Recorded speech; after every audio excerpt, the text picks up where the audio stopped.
Greetings and salutations.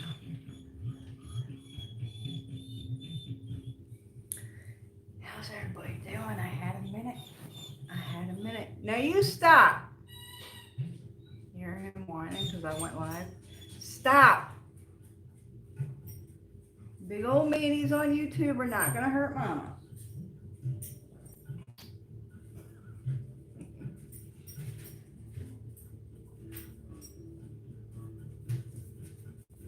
I wish y'all could see the stack of boxes I got over here. They're just full fucking candles. Y'all have been buying up these, like, the light setting vigils, like, insane. Y'all be needing some prayers and stuff, man, because I had to buy so many candles. I go through so many candles every month. And I'll tell you what, y'all know I moved to Bumblefoot, Mississippi.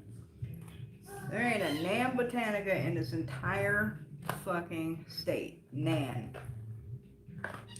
So what I actually did was I found a little hidden sort of Botanica. It's like a Mexican grocery store. It's like hidden downtown. So I was like, I found that. They had an aisle, like a whole fucking aisle from front to back with like every fucking candle. And they were cheap. So I was like, oh, there's my spot, right? So like I made a trip once a month to town, stock up on all my candles every month. Well, I went this month, and they shut down, like permanently shut down. Like the fucking door is like taped up over with like, you know, like tape, not tape, but like, you know, the plastic stuff they use to barricade the fucking doors. That's across the doorway. Lights are out, windows are boarded up. Like, they add business. And now I'm like, where the fuck am I gonna get my candles? So I've been having to order them.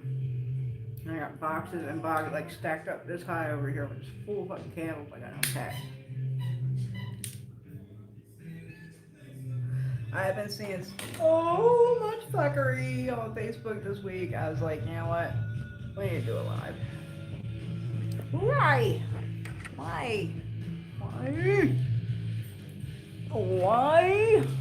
Hold on. We are having technical difficulties. My stand does not want to hold my fucking phone tonight for some reason. Are you gonna stay? Are you gonna stay? Stay. Good. Okay. Hey, Crystal. Hey, Marlene. Hey, Late Working Therapy. I still love that name. Open the roads already. Sweet. Yeah, I always get really good feedback from, especially the community candle service and the private settings I do. Like, never had a complaint yet. And if there's an issue, I can tell by doing a simple light setting for you guys, like if there's an issue, right? So I can see in that candle if there's an issue that's like a bigger problem than a candle's gonna fix, you know what I mean? So we can tell that by the candle, and then we can discuss, you know, what else we can do for your situation. Okay. Fuckeria. Hey, Denise, so much fuckeria. Yo, let me tell you a story. So I'm down here in Bumfuck, Mississippi. No botanicas. I just went through that story. So there's 2 Facebook groups for Mississippi witches and pagans and spiritualists or some fucking shit. I don't know what they're called. So I'm like, let me join these groups and just, you know, put out some feelers and see what the fuck's around. Maybe there's some hidden shit that, you know, I don't know about or some shit, right? So I joined these groups, and for months, everyone in these groups was raving about this one store, right? They're like, oh, you gotta go to this store. And anytime anybody asked for a recommendation in this group, everyone's like, go to this fucking store, right? Which is the next big town over. So I'm like, this month when I went to town, I'm like, you know what? I'm gonna check out this fucking store. Everybody's raving about it all the time, right?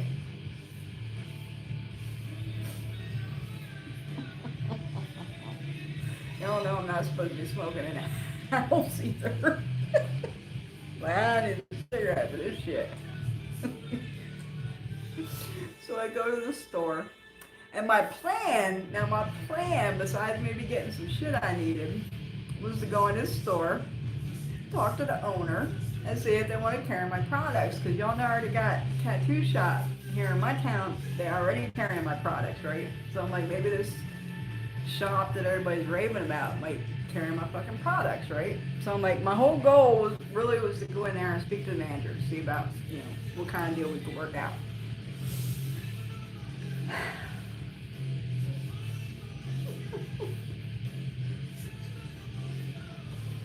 I walk in the door, and it's not a big place, but it's not like a small place. It's 2 floors, but it's not like a big building or anything. It's just like a suite in like a bigger building. But it's 2 floors. So I walk in, whole first floor, nothing but rocks. Just rocks, crystals, rocks. Just this whole first floor is nothing but rocks, right? So I'm like, okay, this is the like awesome kick-ass witchcraft store that everyone raves about. I'm like, all right, let me go upstairs. Maybe I'm missing something, right?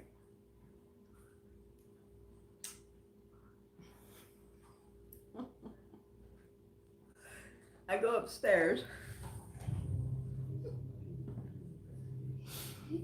There's a little table in the back corner with like 3 little tarot decks for sale.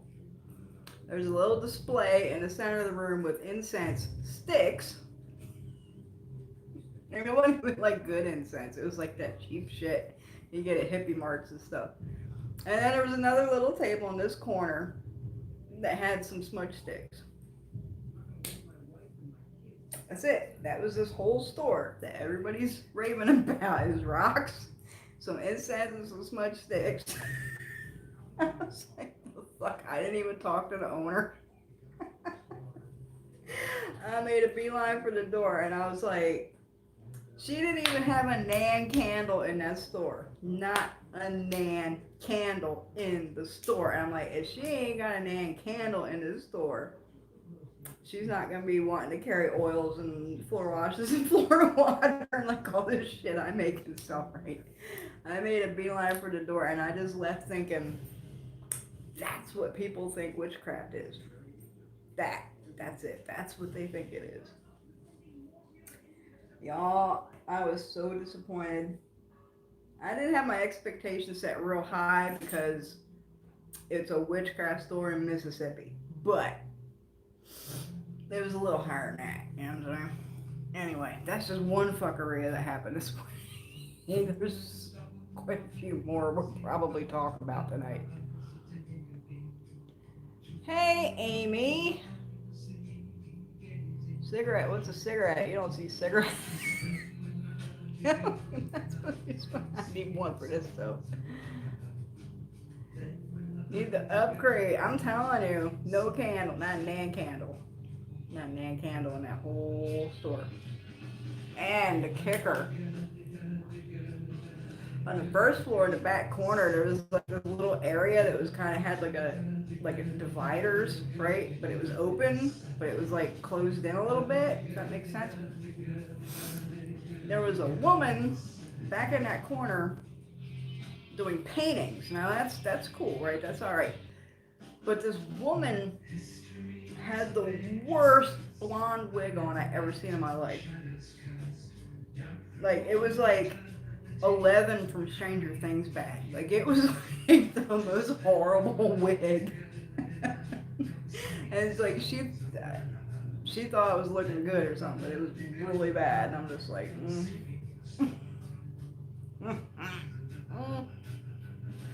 I made a beeline for the door. I am out of here.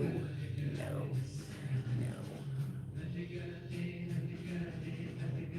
They're making their money from those crystals. I'm telling you, and the guy at the tattoo shop where I have a case has told me several times that people have come in wanting crystals, and I'm like, he's like, why don't you carry crystals? Because people want them, and I'm like, it's not. It's not my thing. That's not what I do. That's not what I work with.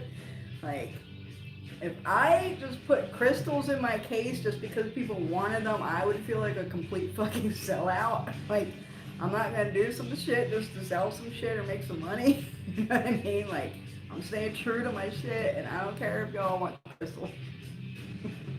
Getting crystals over here. Sorry. Wonder if they cleanse them. I doubt it. I doubt it. I would highly doubt they cleanse them rocks. Mm-mm. Halloween, but yeah, it was like worse than that. It was bad. It was a bad place. I could open up my own store, and believe me, I have contemplated it, but no, that's not my thing either. I could not sit and run a store all day. I can't do it. I got too many clients and too many things to do and too many things to take care of and chickens and everything else. I could not sit and run a store all day. Couldn't do it. Really want to throw him off and ask him for some St. John's wort or something. Like, he didn't have no herbs. He had no herbs. He didn't have a candle. He didn't have an herb. Actually, it was a she. They didn't have nothing. They didn't have nothing. But I guess, like, some people in this, like, pagan Mississippi group or something, like, some of them people go sit in that little corner in the back and do readings sometimes or something. Man.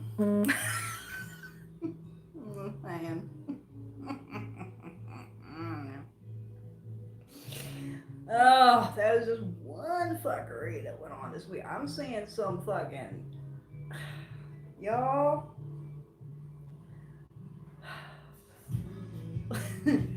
Do you have white privilege? Do you want Trump tards to stay out of your space? Well, guess what? There's a smudge for that. I swear to God, there is somebody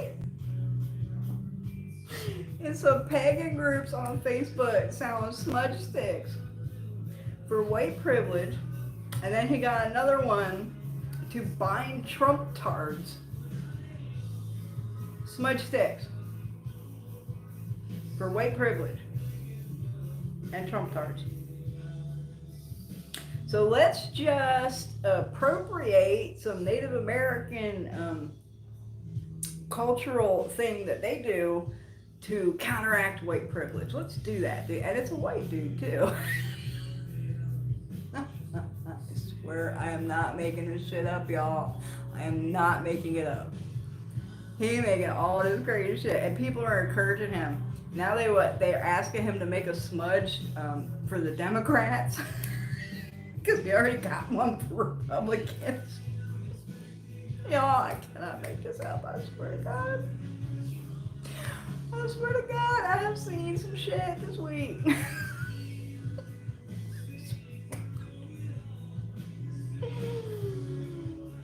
Just did a reading for my neighbor and blew his mind. Awesome. Awesome. Wonder if they even know about herbs. I don't think so. I think all they know is some crystals and some incense. And like, the only herb they know is like sage smudge. That's it. That's it. I had it. I'm telling y'all, it's been a minute since I've been on here. I had some shit be going on. These same groups, right?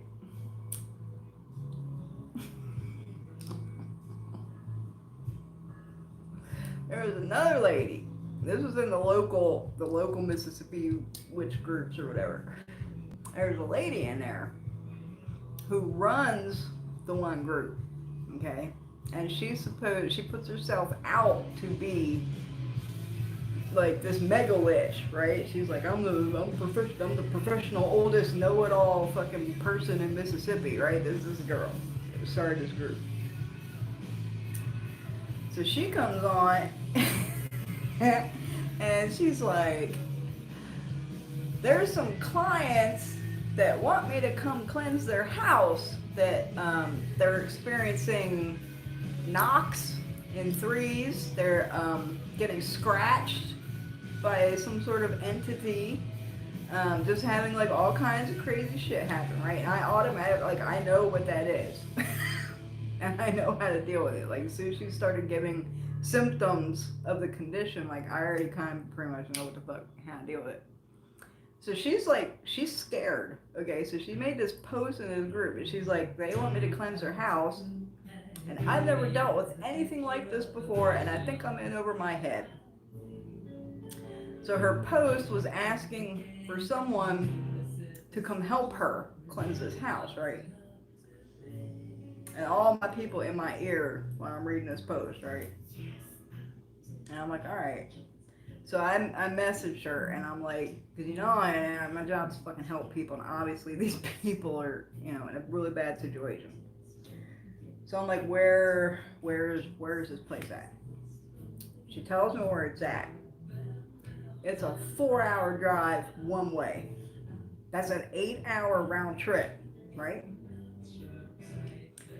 And I flat out told her, I'm like, I can help you. I can take care of this.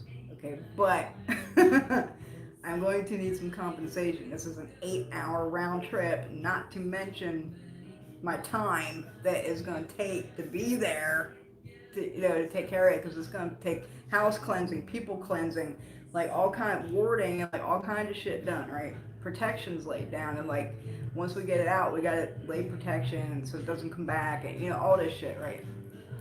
So, and she wasn't going for that. I'm like, I at least need some fucking gas money. Like, I don't mind helping some people that are in a bad spot. That's what I'm supposed to do. I'm supposed to help people. Um, so I really, like, I'm not asking for much, but like some gas money for my, for pay for my gas at least. I'm not even talking about my time, my skill set, or anything else. She didn't want to go for it. She didn't have any money. So her next post in the group was begging people for supplies so she could clean these people's house because she didn't have any. And I'm like, really? And the list of supplies she put in the post was like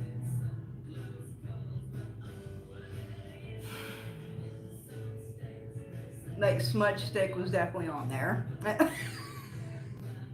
Along with some other crazy, like she wanted some snake skin or something. And I'm like, I messaged her again because my people are on me about this, right? They want me to help them, but I at least have to be compensated for my gas. So I messaged her again, and I'm like, I have every supply you need and then some. I will come with my supplies, but I need compensation. So I'm like, even if she didn't have enough money to pay for my gas, like go to them people. Burp, go to the people and tell them they need to pay somebody's gas money to come in and fix the fucking. And that's, I mean, do you guys understand how unbelievably generous that is? It's unbelievably generous for me just to ask for gas money for an 8-hour round trip. 8 hours on the road by myself, plus all my time and my supplies. Meh. Still wasn't going for it. Needless to say, it did not go well. It did not go well, and I feel really bad for those people. I wish she would have gave me their names because I would have contacted them myself. But I was like going through her, and she probably didn't even mention, throw it by them that hey, we could get a professional in here for a little bit of money, pay her gas, and she'll come take care of this. It didn't go well. Just put it that way. It didn't go well. So they still have a problem. And actually, she probably pissed it off. I'm waiting for updates to come in, posted in the group, that now the situation is way worse. Y'all, I'm telling you, fuckery. There's more. It's just, fuckeria.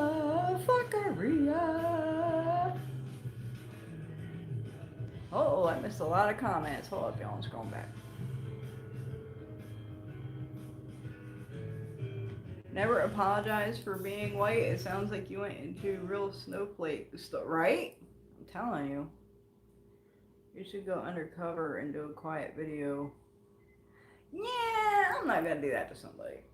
I mean, people here think that's cool. That's what, whatever.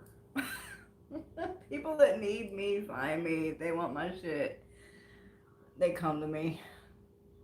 It's so simple, I'm telling you. Priestess Muckety Muck. I like that, Muckety Muck. Why the hell was she even doing it? Because she said she was the only person who could help these people. But she couldn't help these people. So she was asking for help because she couldn't help these people, but she's the only one who could help these people. I don't know. More than Jenner, absolutely. She sounds like a scammer. She's not. She's really not a scammer. I would not put her in the category of scammer. I would just. She just. I don't even know what category to put in. High Priestess Muckety Muck seems like a pretty good one. Seems like a pretty good one. Y'all, I got some stories from these Mississippi people, man. There was another one in the same group. Now, I come down here, I'm in the South, or I am in Mississippi. I am in the birth basin of Southern Rootwork and Hoodoo, right? Like, this is where it comes from. This is where it's at. This is what's going on. So, I haven't found a damn root worker down here yet.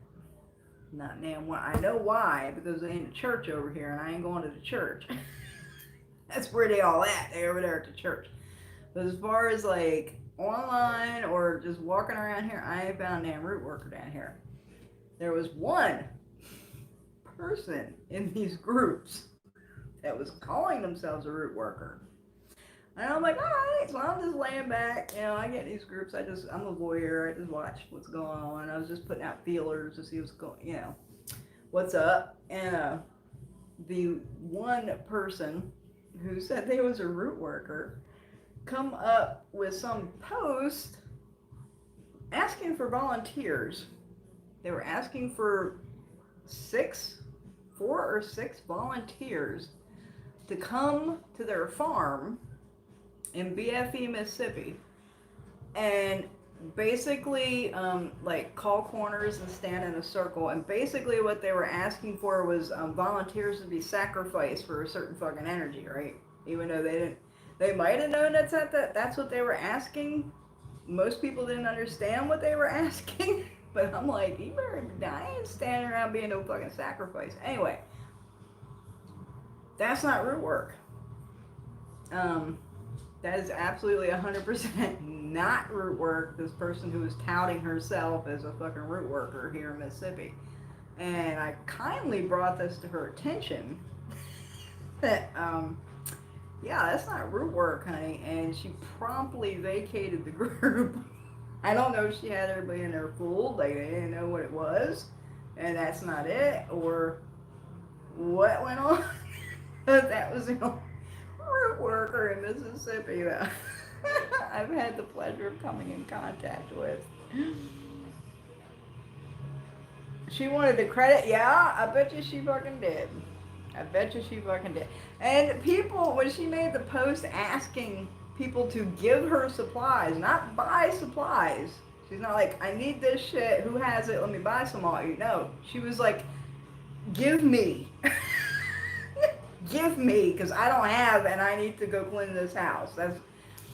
That was her post. People were like giving her shit. And I'm like, okay. Like, seriously, I don't know. Maybe it's the South.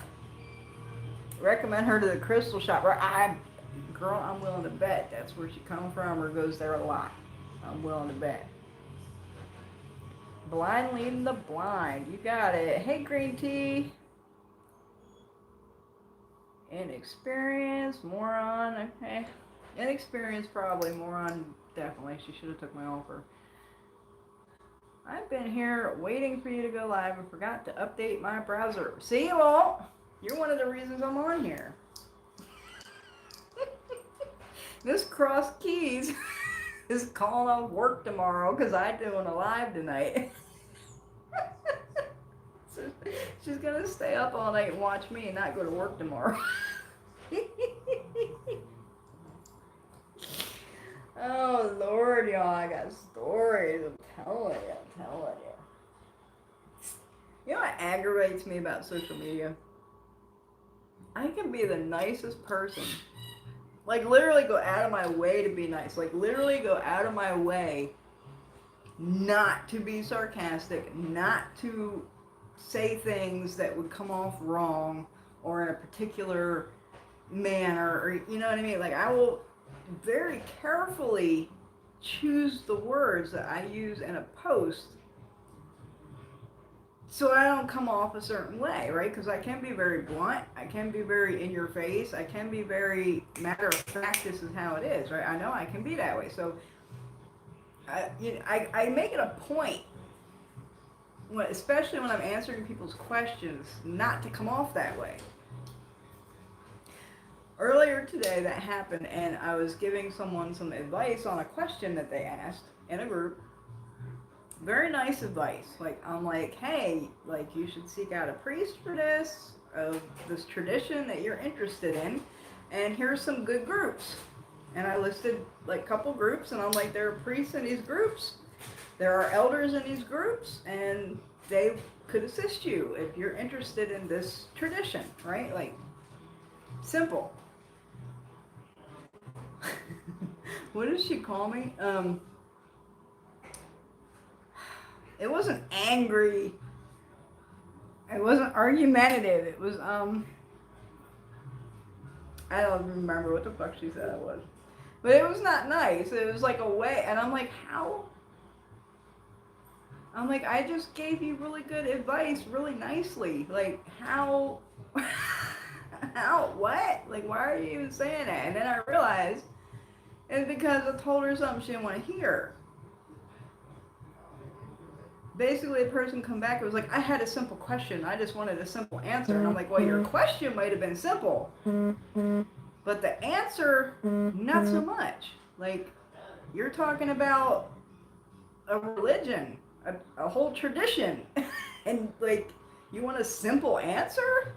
There is no simple answer. I'm sorry I didn't give you a simple answer, but I gave you a very nice, helpful answer. Maybe I just need a social media break, y'all.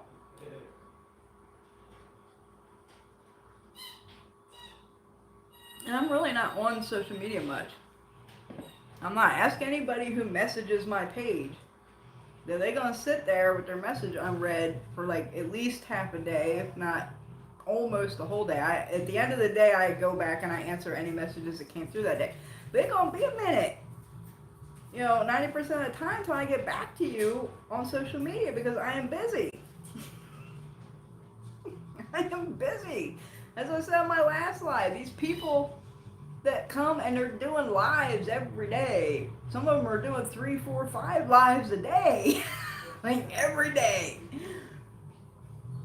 What are you doing? Like, they got so much time. I don't have that time. I don't have that time. I don't have that time. How you got time for that? And yet you're doing work for clients, and you got spirits to take care of, and everything else. How you got time for that? Maybe I just need to stay off social media. Every time I get on there, it's some bullshit.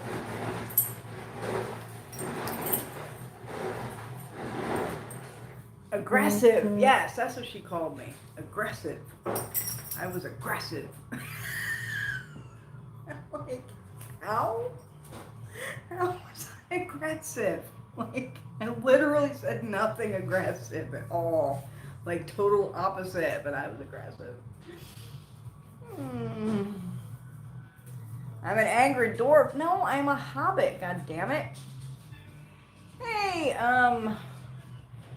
Creole Mulatto Witch, did you change your name, or are you a different person? Because I used to have a Creole Conjure Witch that would come up in here.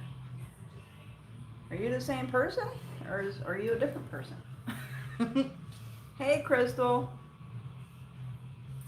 There is a voice in text, but sometimes people will read what they want and not what you... Exactly.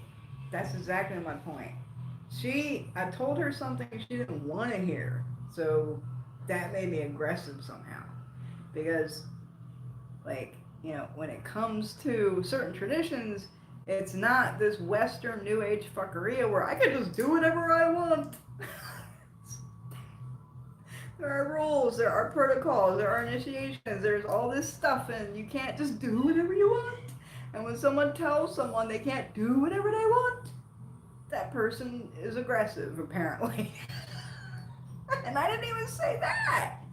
I didn't even say that. I was just like, hey, you're asking a question about this tradition? Go over here and talk to some priests of that tradition. And that was aggressive.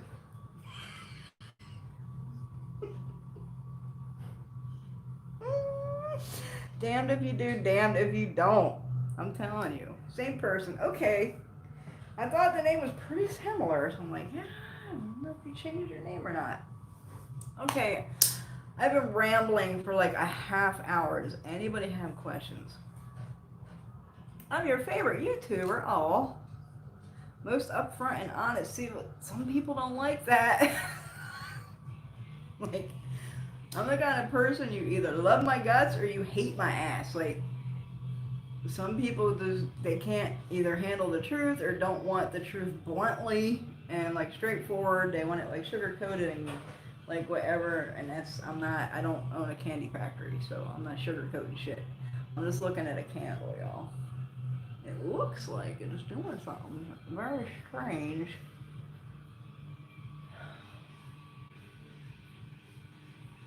Give me a second. Think of some questions. Give me a second.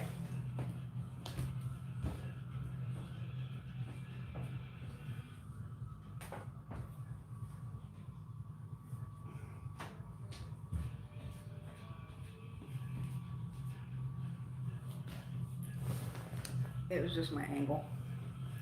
It's fine. Ah. Hey, Dave Kim. How's Mr. Dave Kim in Canada? See that? Are y'all gonna get snow this week? Yo, did y'all see Colorado and like Michigan and stuff? We're gonna get like, they went from like 90 degrees to like a snowstorm in one day. Like from 90 degrees to like below freezing, like overnight. 2020 ain't done yet, y'all. 2020 ain't done yet. That's crazy. See, that is how I am, and want it straight up. I hate it when people sugarcoat. Well, then you're my people. Because a lot of people don't like that.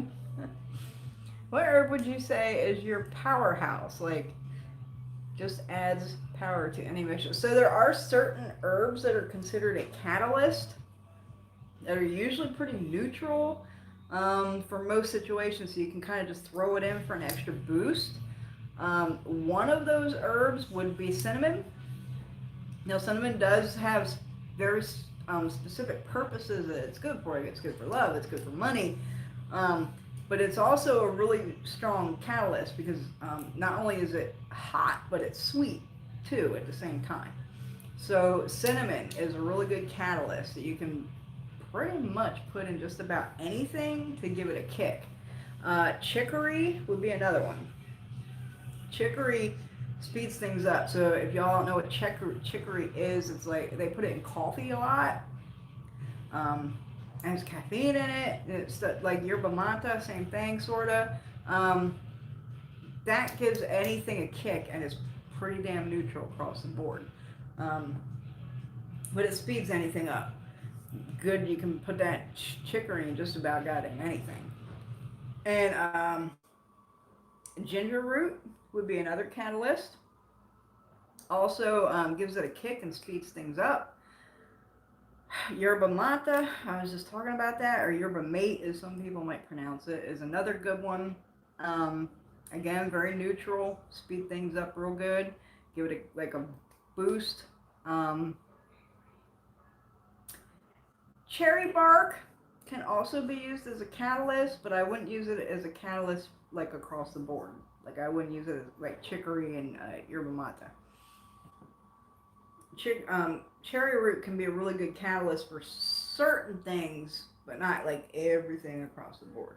But yeah, there's definitely certain herbs and roots that give a boost and a speed up to pretty much everything and anything because they're very neutral.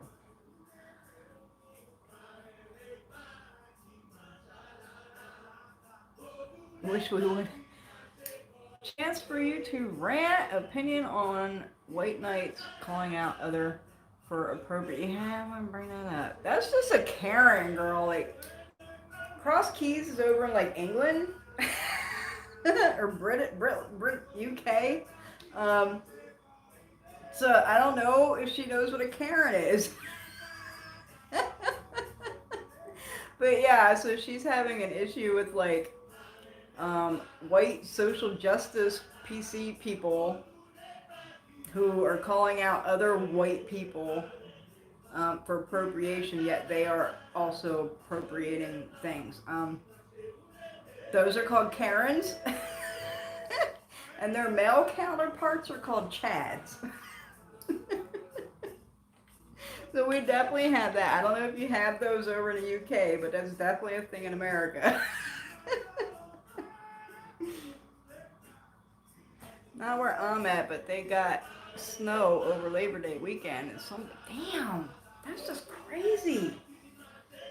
That's just crazy. It is like half the world is burning, and half the world is like getting covered in ice in the middle, like not the middle of summer, but it's still fucking summer.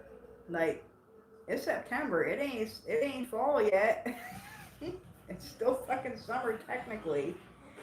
2020 ain't done, and y'all might want to cover your ears for this one. But I'm making a prediction right now.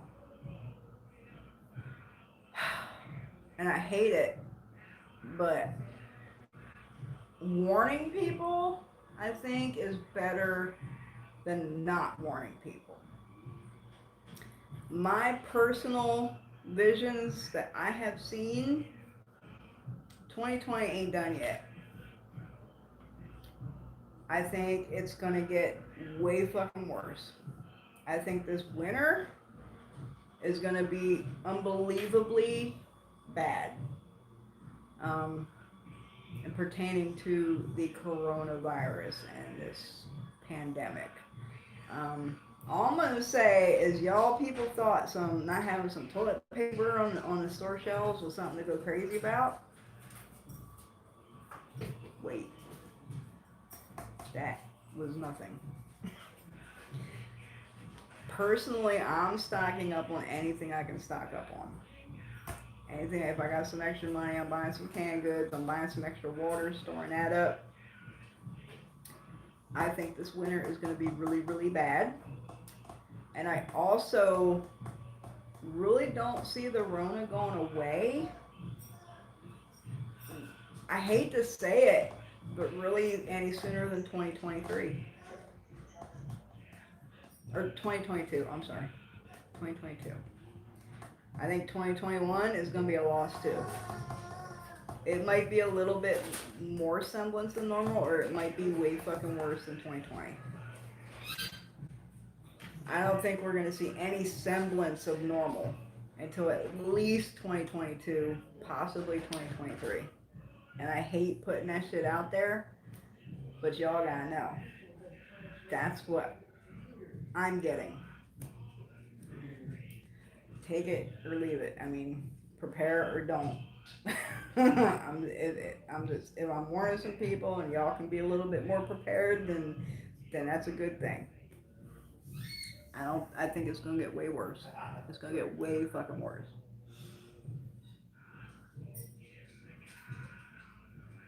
Farmer's Almanac is calling for a brutal winter up north. Yeah, I'm telling y'all, these hurricanes. I had my first hurricane. We had our first hurricane living in the South. My dad and some of my family lives in Florida. They actually drove up here in April, in the beginning of April, and they spent a couple of days with us and stuff because we're only 9 hours apart now. They're like not that far in Florida, so they've been living down south and living in Florida, of all places, for a long time, like 15, 20 years. So like I had my every time they had a hurricane, I'm living up, in the middle. I'm living in Missouri. I'm living in Pennsylvania. I'm living all up north. Never had a hurricane, but every time I seen one coming, right down there coming to Florida, I would text my dad, and then I'd be like, "Y'all good for this hurricane? Y'all set? Y'all evacuating? Well, y'all, that kind of shit." So when our first one rolled in, my dad texted me, he's like, "You ready for the hurricane?" I'm like, "My first one." No, it was not bad for us. We were very lucky. A lot of people, especially in Mississippi and Texas, did not fare so well. That was, I believe they were calling it an unsurvivable hurricane, is what they called it. They called it unsurvivable. It landed somewhere between a Cat 4 and a Cat 5. No, it was 5 miles per hour away from being a Cat 5. It was a Cat 4. Now you need like 175 mile per hour winds for it to be a Cat 5, and I think it was 170 mile per hour winds, if I'm not mistaken. Um, we didn't get much. We got a little bit of wind, and we didn't even get a whole lot of rain. Um, the track of the hurricane actually looped right around us. Like it hit here, like I'm here, and it hit here, and it went whoop, like totally went around us. We got the edge of it. It was not bad, but it was very interesting to go through my first hurricane, even though it wasn't a big deal. Start me off little and work me into the big ones, okay? I'm happy with that. We'll start off with the small, and I'll get used to it, and we'll build up from there. I'm good 2020. That was a crazy hurricane, man. There's still more out there coming too. We didn't even hit the peak of hurricane season yet down here. I believe the peak is this week of hurricane season, if I'm not mistaken. It's not snowing here where I'm in Michigan, but it did go. It was Minnesota and like Colorado was gonna get hit with like a massive snowstorm this week. I was like, what the hell? It's fucking like September. Frankincense intensifies. It does. But again, that has a very specific energy to it. So it would be good for certain things, but not like everything, right? Frankincense would be good for things for like uncrossing, cleansing, purification, clarity, um, any kind of work you're doing with like saints, holy work, shit like that. Frankincense would be good for all that shit. How's the garden doing? Well,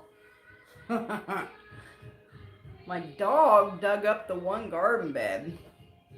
I dug it up. I lost all my beans. I lost most of my peppers. I lost all my lettuce, all my cabbage, all my broccoli. All gone. He jumped in that bed and just shredded everything. I was able to save a couple pepper plants, and I have one pepper. It's just about ready to pick. Tomatoes were like the biggest tomato plants I've ever had. So far, I've only gotten 3 tomatoes, and they all got ate by bugs. So they went to the chickens. I have not gotten a damn tomato I could eat yet. The bugs down here are real bad, y'all. Real bad. I think y'all remember like a couple lives ago I was talking about the fleas. Well, we conquered the fleas. We got the fleas under fucking control. We have no more fleas. But the bugs in general are still really bad down here. And I'm probably going to have to start figuring out some organic pesticides, basically, for tomatoes and like my stuff next year, so I don't lose as much, and I have to gate in my garden bed so my dog don't dig it up. That was some bullshit. I cried. I did. I bawled my head off when my dog got in there and dug that garden up. I just cried like crazy. I was so upset. But I learned a lesson. Next year, I'm gonna put a fence around that fucking garden bed so the dog can't get in there. I thought it was high enough, and he wasn't gonna jump in it. It wouldn't. It wouldn't. So, I mean, the garden is pretty much done. I got some peppers that I gotta pick yet. I had tons of cucumbers, canned almost all of them. I made pickles. I gave a bunch away to like people I met down here and stuff. Like anybody come around, like here's some cucumbers. Tons of cucumbers gave away. All my beans are done, but I have them all drying out here for winter bean soups and stuff. Um, I have not dug up my potatoes yet. Still gotta do that. Gotta dig up my potatoes. Everything else, like tomatoes, I don't know if I'm gonna get any. It's crazy too. The plants are like the biggest tomato plants I've ever grown, but I ain't getting many tomatoes, and the ones I am getting, the bugs are eating. So next year we'll do things a little different. I think I'm also going to construct another garden bed next summer too. Like so, I'll have 3. You know so much. Thank you. Well, I don't know if I know that much, but if I can answer a question, I will. You know what a Karen is. Damn Karens. Here to learn from you, what weed do you use that isn't commonly known? And what for? I'm surrounded by goldenrod, so that's mine.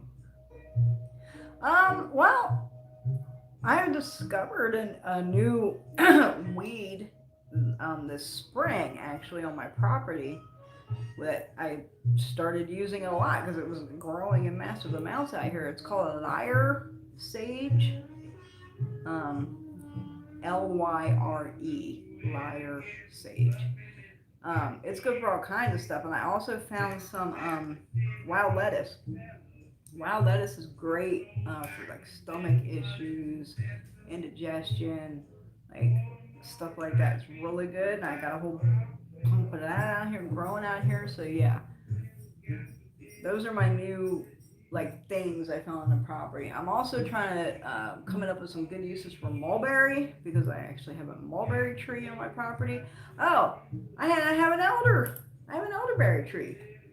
I thought there was like there's the mulberry tree, and then there was like this other little tree growing on the other side of the fence that separates the chicken yard from the main yard. There's like a fence, and there's like the mulberry trees right there. And then on the chicken yard side, there's like another tree that was getting berries on it. And I was like, oh, that's probably a sapling from the mulberry tree. So I thought they were both mulberry trees, but that one's actually an elderberry tree. Now that the berries are coming full and turning color, that's what it is. So like, I'm excited about that.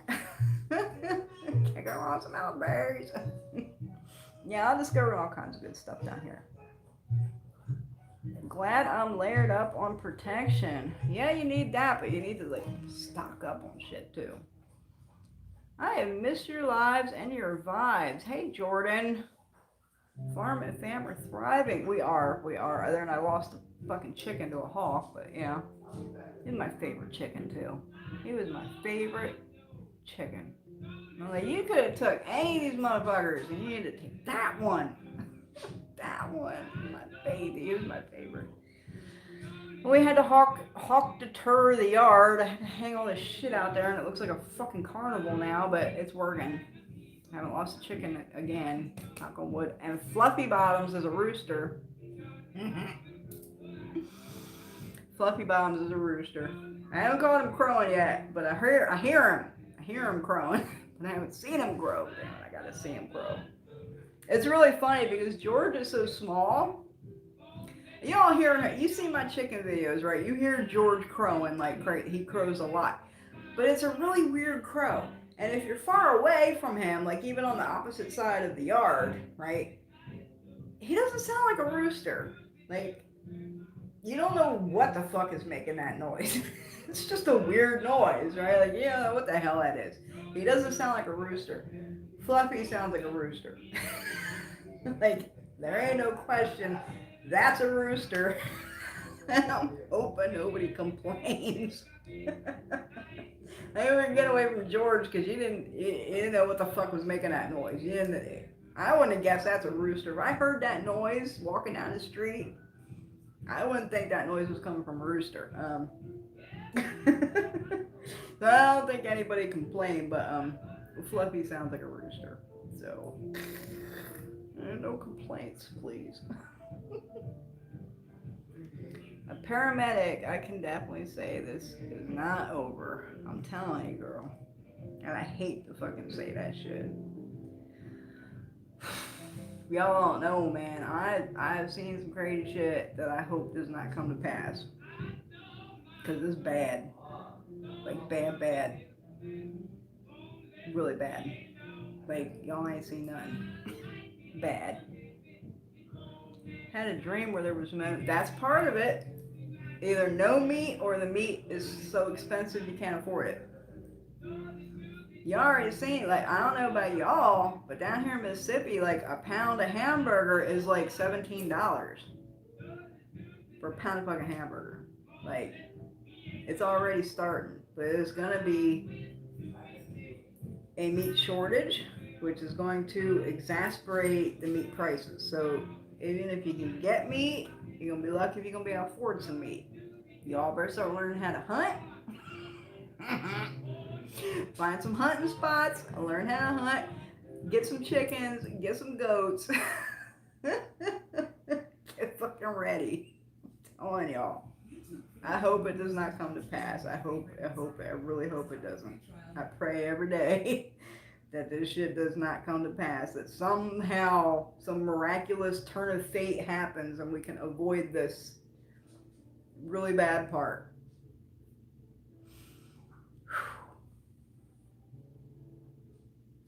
That's dark, but thank you for, yes it is, and I hate doing that. The Rona is already dead. The CDC exposed the real death rate last week. What do you mean the Rona's already dead?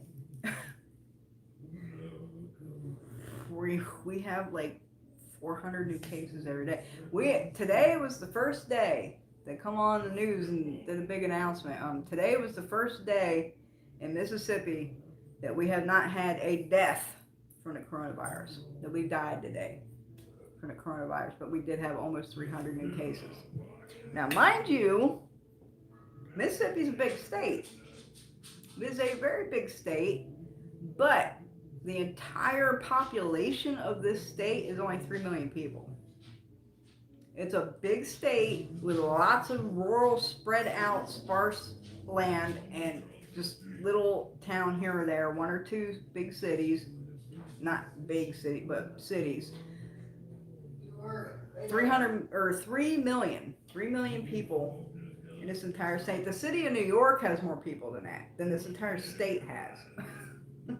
Like, in our case, we're like number 3 now in the whole country for infection rate. You know why?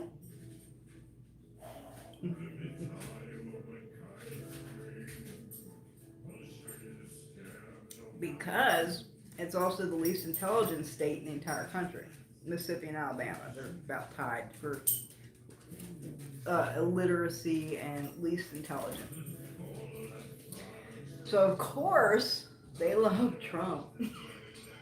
They love Trump down here. I'm not lying, y'all. I went to Walmart and I turned the corner to the paper towel aisle, and there was a circle of people, like a group of like 8 people standing in the aisle in a circle holding hands doing a prayer for Trump in the middle of Walmart.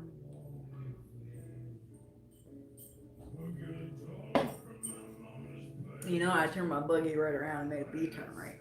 A U-turn. They like Trump down here. So, of course, we're number 3 in the country, and we have the lowest population state in just about the entire country as well. Pretty ironic.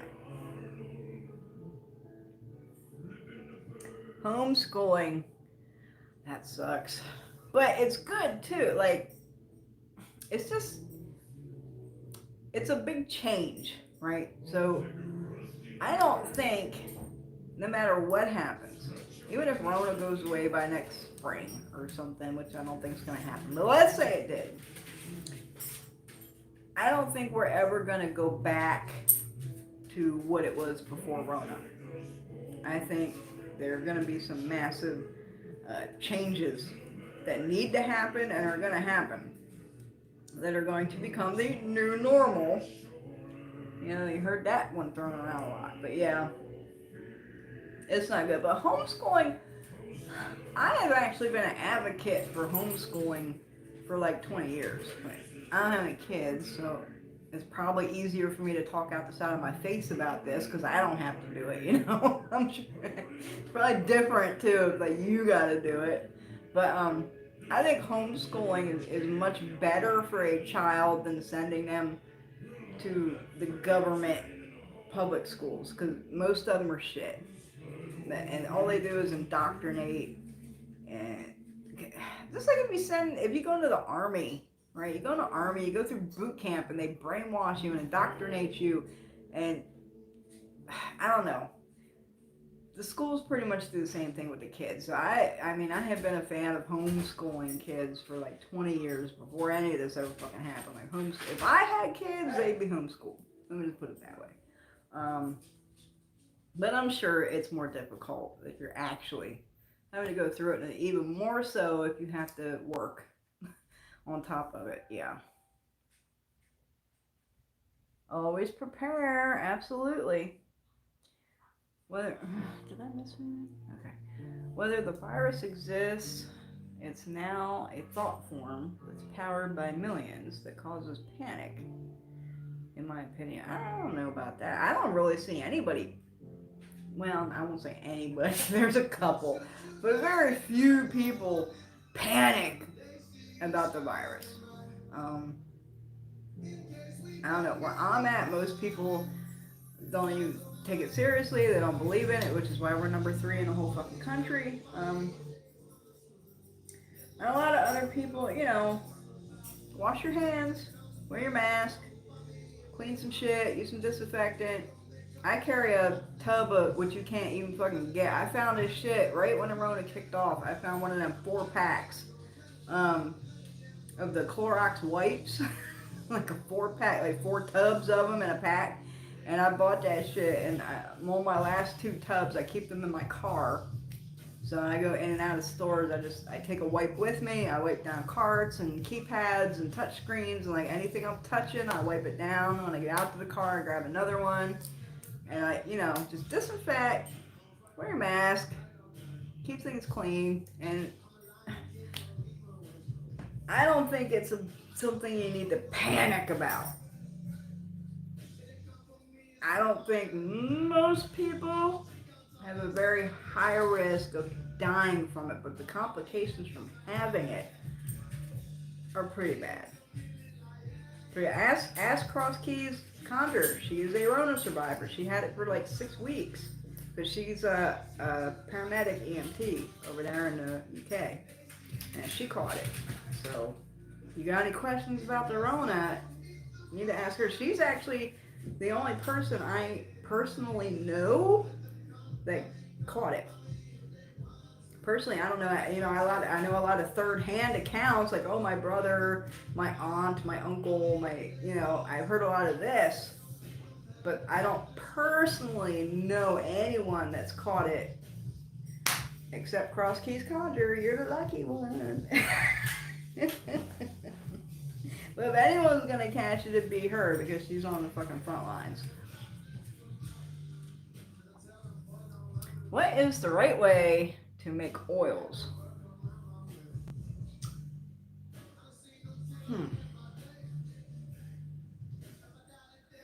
Well, I mean, it depends on the oil.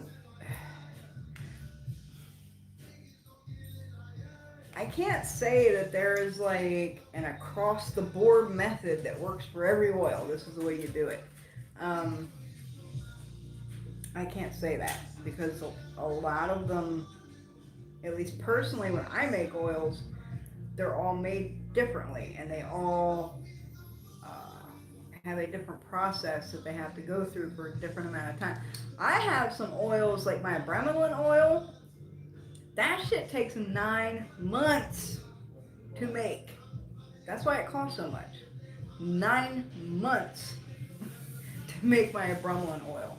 And it's a very tedious process. It's a process from taking it from light to dark on certain times, and 9 months to make that oil. I don't think there's an across the board way that like this is the right way to make oils. Personally, all mine are made differently. Some of them I bury in specific places to get energy from things. Some of them I sit with certain spirits. Some of them, all of them must infuse. That's the only thing across the board for oils. You have to let them infuse. Like I know, I know some people personally that will make an oil and they won't even test it. They don't let it infuse. Like don't make it one day and the next day they're selling it. They haven't tested it. And it certainly hasn't infused for any amount of time. Like you have to let them infuse. That's one thing. Across the board with all oils, you must give them time to infuse. Like you can't make it today and use it tomorrow. You gotta get some time. I got the hiccups. Get some time with that energy. So yeah, every single oil I make is made differently. Um, each one goes through a different process. So I don't know. Do you have a more specific question about oil making that I can hiccups that I can help, because I can't say there's an across the board right way to make oils. I would not buy oil with glitter in it. Let me get these hiccups, y'all. Hold up.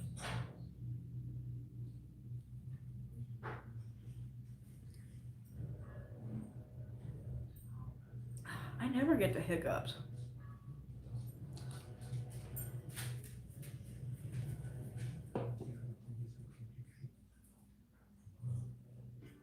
I think I got it. I think I got it. There's some little hater witch sitting on the other side of the screen going, they don't get some hiccups. I'm telling y'all.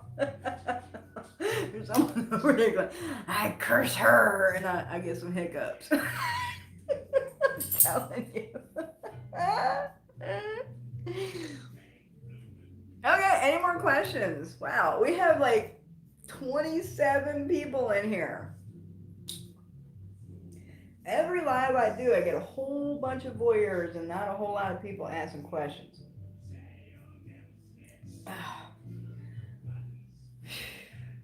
Get some hiccups.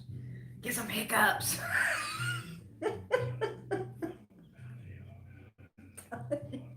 That's what it was.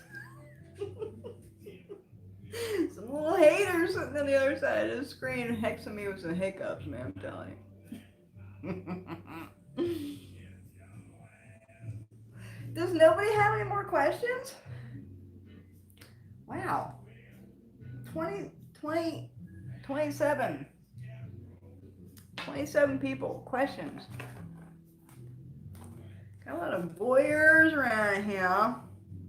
Hey, I might have, possibly, I'm not promising anything, but I might have some openings, maybe towards the end of this month or next month for some readings. I know a lot of people have been hitting me up for readings, and I have been booked back to back solid every single day. I have been being booked out through December. You know, everyone that messages me for a reading, I'm like, I'm booked up till December. Like, I had to take them off the website because it wasn't fair. It wasn't fair to my clients that I'm just booking months and months and months, you know, ahead of time. It's not fair to people. A lot of people have an issue that, you know, they can't wait months from now to get their fucking reading, right? So I took the readings off the website temporarily until I get caught up. But I've been working my ass off, as I always do, and knock on wood, I might have some openings at the end of this month or next month. I might be able to fit some new reading clients in. So that's some good news. Also, there will be new products coming to the website, so keep an eye out for that. I got a whole bunch of new incenses coming. I got one that's called silver and gold. They're all resins, right? Because I don't sell that stick bullshit. I sell real incense. So one is an incense, silver and gold. That's for, of course, for like money and prosperity and success and shit. So I got that incense coming. I got one that's called Go Away Evil incense, and what's that comprised of? It's like a banished. It's a good banishing smoke, and I actually might powder up some camphor and throw it in there with. So when you burn that resin, you'll also have some camphor going, which will help with the Go Away Evil, which would be great. Um, I had another incense. What was the other one? It might have been Seven African Power incense. I'm not sure if that was it. I got 3 new incenses coming to the shop, and I got some new herbs that are coming in. Slippery elm will be one of them. I'd have to look at the list. I just put my order in earlier this week, and it was a holiday weekend. But yeah, keep an eye on the shop. There's going to be some new herbs and resin incenses and stuff that are going to be coming in. That's exciting. I haven't added new stuff to the shop in quite a while. Did y'all see my new oil? That I made a booming business oil because I know a lot of people are hurting from the Rona, right? A lot of people, their business is down. People can't go out. People don't want to go out. A lot of small businesses are suffering. A lot of online businesses are suffering. Like the Rona has hit businesses pretty damn hard. So I thought the best way to serve and help people was to help people that businesses are struggling. So I created a booming business oil, and so far everyone is like really happy with it. Like it has helped their business, so that makes me happy. It's my job. Job is to help people. Nobody has questions, y'all. All you people, and nobody got a damn question. Got my time. I'm not an expert, but I know a lot of shit. If I can answer your question, I will answer your question. But I don't claim to be an expert, know it all on anything. If we don't have any more questions, I'm gonna cut this off, y'all, because it's my time. My time. I give it to you for you to help you and answer your questions. But if you don't need help, you don't have any questions, then I'm gonna get back doing what I'm doing. Anything? Anybody?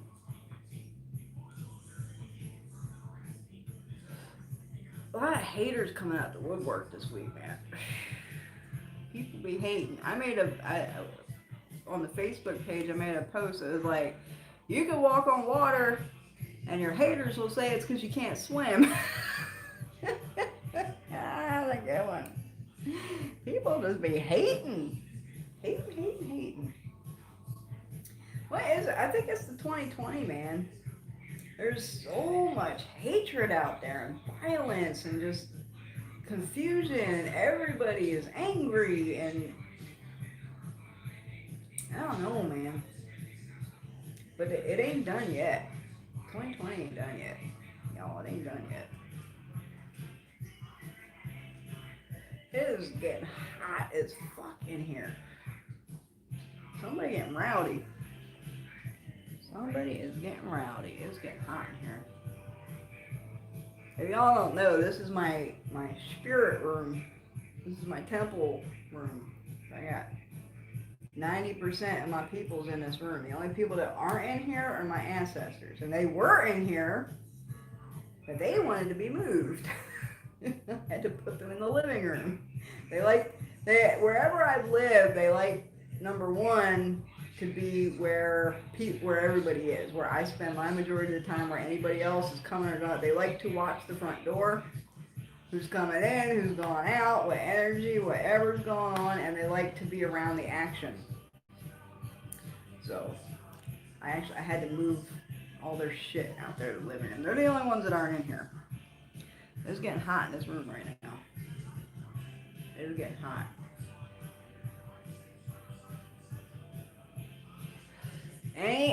Nothing? Nothing. Okay.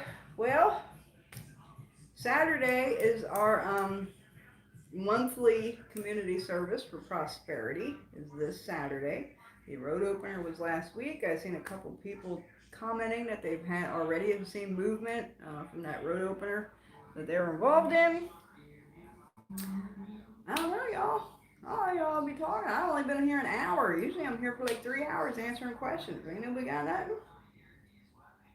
Are you a little shy? Are you shy or are you just hating? I don't know when I'm gonna. Y'all know my eyes are sporadic because I'm so fucking busy. So fucking busy. I ain't got time for this shit. I don't know who got time to do this shit all day, every day, 3, 4, 5 times a day. Who got time for that? Okay, well, get into community service this weekend. Go to primitiverootsconjure.com, and there's some new products coming this week. Hopefully, I will have reading bookings back up on the website maybe at the end of this month. It might be early next month. We'll see how it goes, but I'm getting caught up. So hopefully, I'm going to have some openings. All the orders got shipped out, by the way. All the orders that were backed up from like the last week and a half, all out today. I sat on my porch all fucking day for y'all. Sat out there in 90 degrees all day waiting for that mailman because I had a lot of boxes that did not fit in the mailbox. So I had to sit there and wait for him to fucking show up so I could run them boxes out to him. All day, y'all. I sat out there. Then I had to go to the store and fucking deal with people.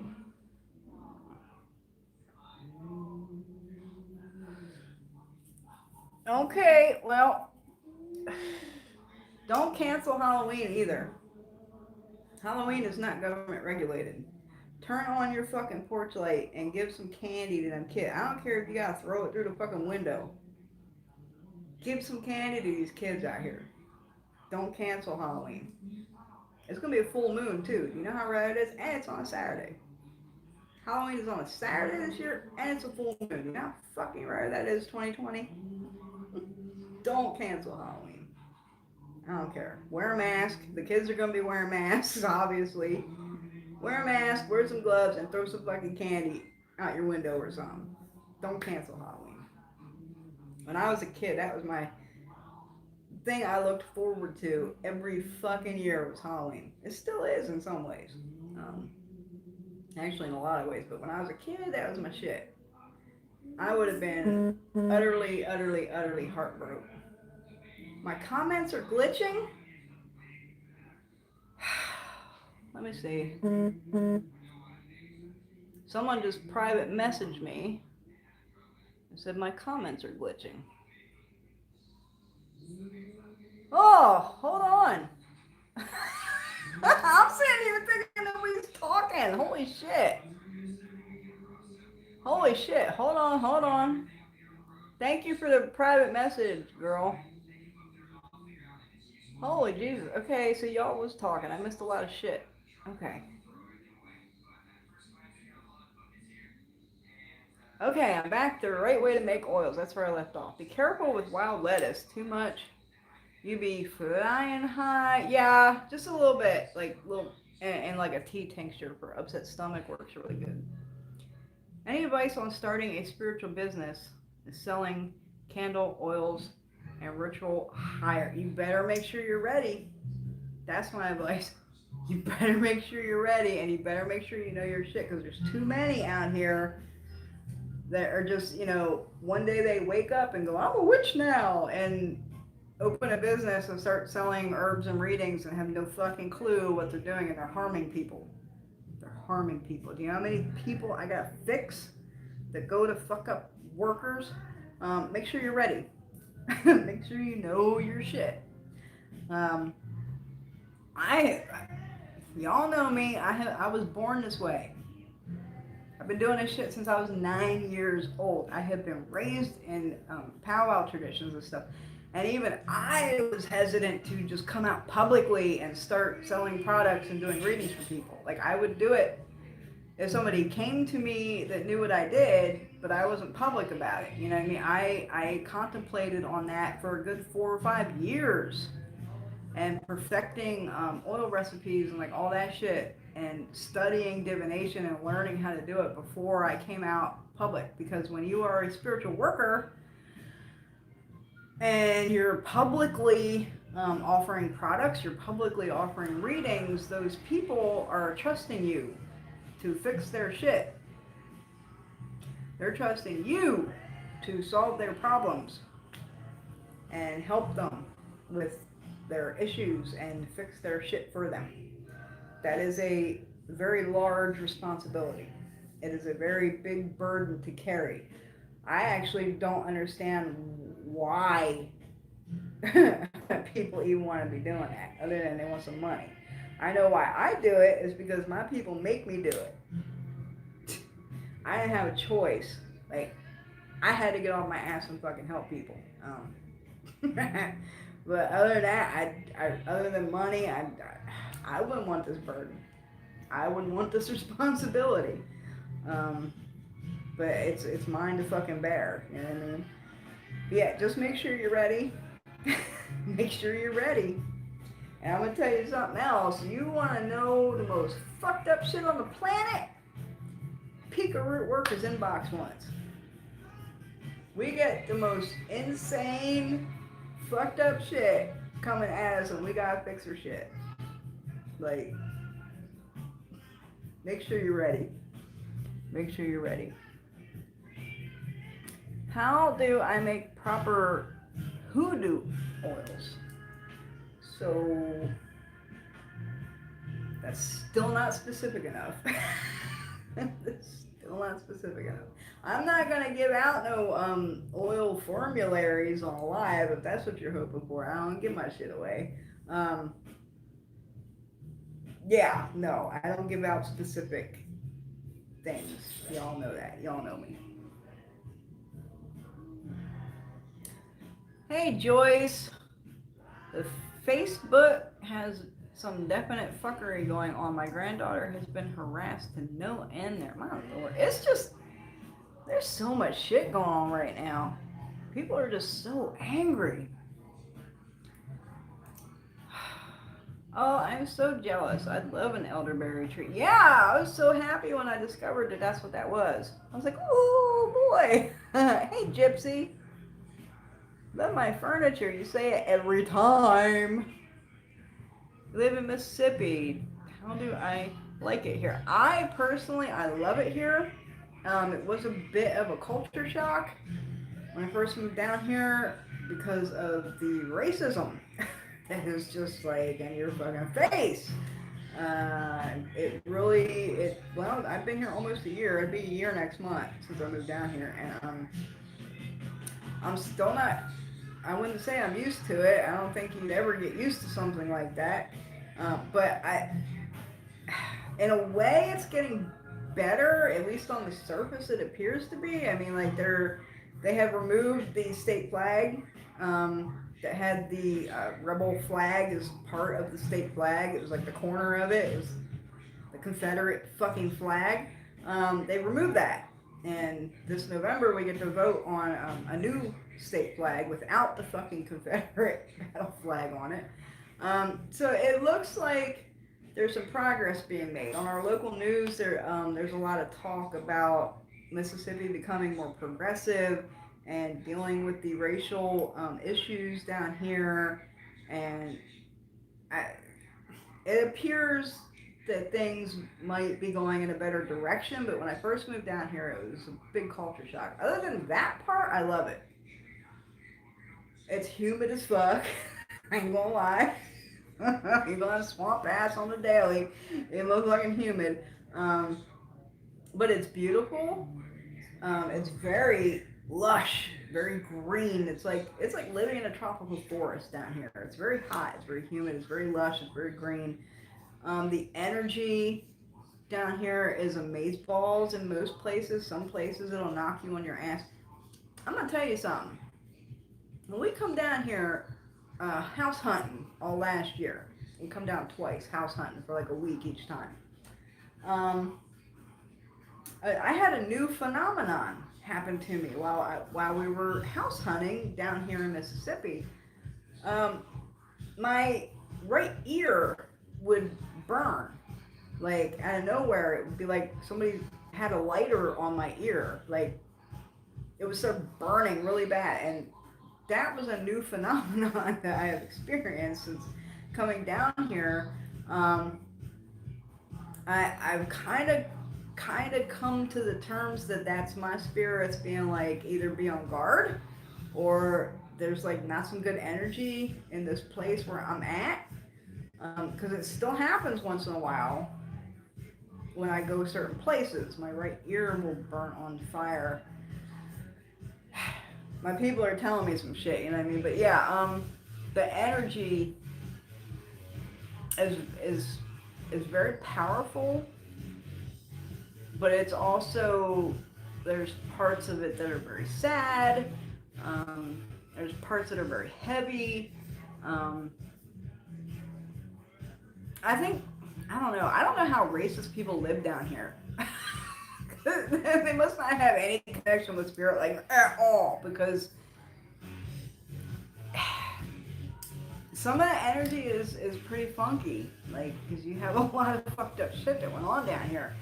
But I do love it. I love it here. I wouldn't live anywhere else. Like I can't think of anywhere else that I would rather live or be than where I'm at. I love Mississippi. I love the South. I love the heat. I love my house. I love everything down here. I'm very blessed and very happy. And it's cheap. It's really fucking cheap. Like really fucking cheap. Like you want you want low income. You want fucking cheap shit. Move to Mississippi. It's cheap. It's cheap. My property taxes are like $130 a year. Yes, I heard. Yes, you heard that right.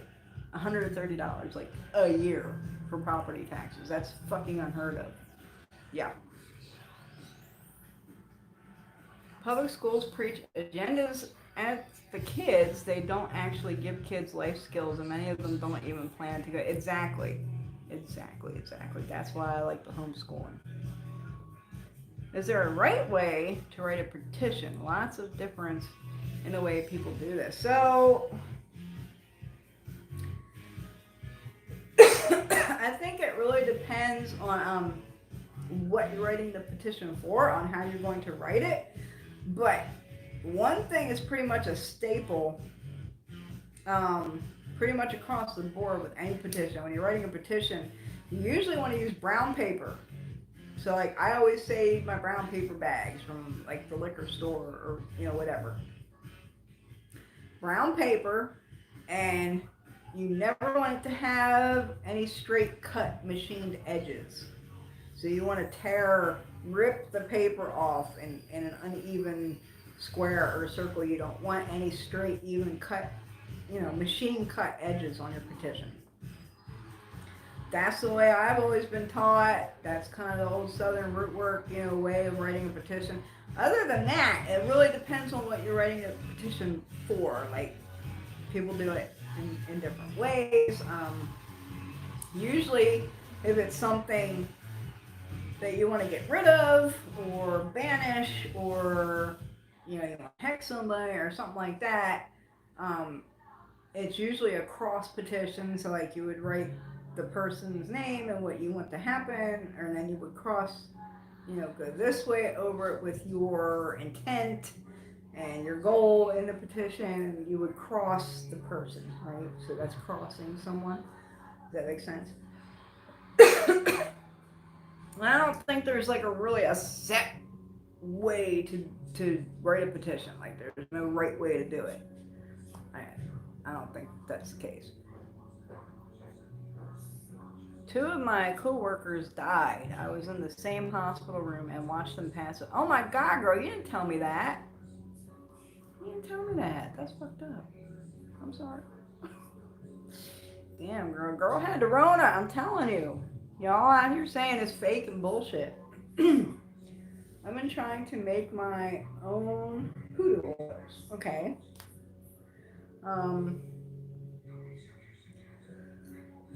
I mean, I can't really... I'm not going to give out any formularies, and I can't say that there's a right or wrong way to do it. I mean, you really got to know your shit when you're making oil. You just really got to know your shit. You got to do your homework. You have to massively know your herbs. Like, massively take some herb classes, get all the herb books you can find, read everything online you can about herbs, both magical and medicinal properties, right? You want to know what the fuck you're putting in this shit, because some people put that shit on their body. Shit like that. So you need to know if you're putting any toxic shit in there. You need to also make sure people with allergies. So I try to not use like peanut oil in a lot of my oils because a lot of people have nut allergies, right? So I try not to use peanut oil. There are one or two oils that I make that have to be made with peanut oil for that specific kind of energy. So I always make sure I put a disclaimer, on the listing that, hey, this got peanuts in it. So, if you got an allergy, don't buy this shit. You have to really, really, really know your herbs and know what you're doing. Yeah. People be out here fucking people up. Do you think that people's vibrations need to be high to do good work?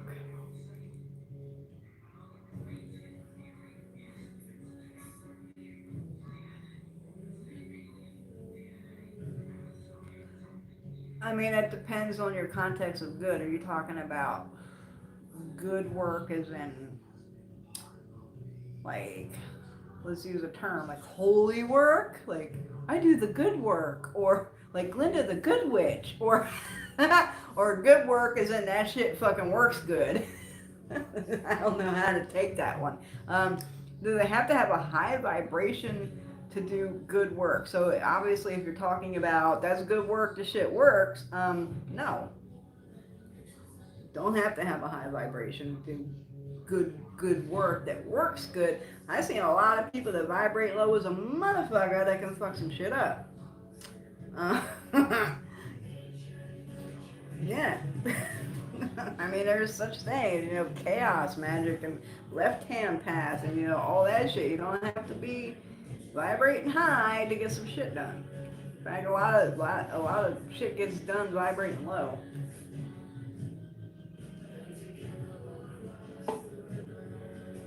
And I think to be a good moral person and be justified in your good work that you're doing, you need to elevate that shit. I think that.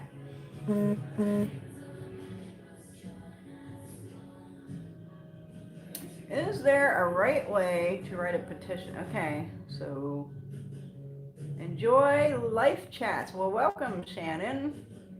Do you offer mentorship and who do I do not? I do not. A lot of the only way that you get mentored by me is if you're my godchild, and that's a whole nother ballpark. I have been contemplating maybe doing some classes, but I mean, and people have been putting a bug on my ear, like, you need to do some classes, but I'm like, I do these lives. Like, I answer the questions here, like, this is my classroom. This is my classroom right here. This is my class where I'm teaching. And, answering questions and giving advice and stuff, like, this is my classroom. This is my teacher session. This is the way I've always looked at it. I have been contemplating, maybe doing a couple classes. Like, if I did a class, let's just say if I did, I think the class I would do would be on protection. That would be the class I would give. I would teach people how to cleanse and how to protect. Those are probably the only two classes I would ever do. Those are the most important things. Yeah, I don't know. I don't know about the classes. I'm like, plus when you're giving classes, like, I'd have to come up with all new shit, and then I have to test it to make sure it works, because I'm not giving anybody my shit. I'm not gonna tell people the way I do things, or give them my, you know what I mean? Like, I'm not doing that. So I'd have to give shit in the class that's not my shit, and that's hard. I'm tossing the idea around. It might happen, it might not happen, but if I did, that's what it would be. I got them hiccups again. What? I feel like you I feel like I've asked you this before, but do you recommend people to get spiritual court readings? I think you did ask me that before. I recommend anybody and everybody get a spiritual court reading at least every 2 years. Everybody. Because everybody got a spiritual court. So why shouldn't everybody need a fucking reading on it? I don't do those readings. Everybody asks, hey, stop. Before anybody asks, I don't do those. But I do know very good reputable elders that do those. So if you need a referral to someone who does very good court readings, PM me. Hit me up on the messenger. Hey! You're just being stupid now. Stop. He stood right in that door and barked at me. I say every 2 years minimum, because your court changes, right? Some people shift, some people come, some people go. You pick up things from over here. Some people step to the front and some people step back. It shifts, it changes. So the dynamics of it change. So I personally, try and get a court reading about every 2 years, to see what exactly has shifted around and what's going on. New herbs, yes. Slippery elm will be one of those herbs. I can't remember what else black walnut. I got some black walnut coming. I got slippery elm coming. There's like 4 more too that I got coming. I can't remember what they are off the top of my head though. And a bunch of new resins. How do you strengthen your gifts? Which gift do you want to strengthen? You have to be more specific with your questions, because there are a lot of different gifts and different ways of doing it. So what gift are you trying to strengthen? What oil do you recommend for spirit communications? I would recommend my astral communication oil, of course. I make an oil for that. There's an oil for that. There's a smudge for that. Astral communication oil. Also, I recommend to anybody that's working with their ancestors, get my ancestor oil. It will greatly enhance your communication with your ancestors. Oh my God. Ask Marlene. Mm-hmm. One warning though, I will put out a warning with the ancestral oil. 95% of the time, actually I've never had anybody come back and say any different. If you give that oil to your ancestors or start dressing their candles with it or something, they gonna want it all the time. So you're gonna be coming back and buying it quite a bit. I'm just warning you right now that they want it, like, all the time. Once you give it to them, they're gonna always ask for it. So there's that. Just a warning. Like, my people, if I'm like in a rush and I'm just fixing, lighting candles that, have finished, and I'm like, here's a new candle, and I'm running around doing shit. If I forget to put that oil on their candle, oh my God, I'm gonna hear about that shit for at least 3 days. Like, they want that shit, they demand that shit, and you gonna hear about it if you don't give it to them. Okay, so now I'm not seeing the comments. Are you in Mississippi? And if so, are you enjoying it? Okay. Oh my God. Chat is glitching. Maybe she will come back. Everyone out there seems to be equal opportunity hater. I'm telling you.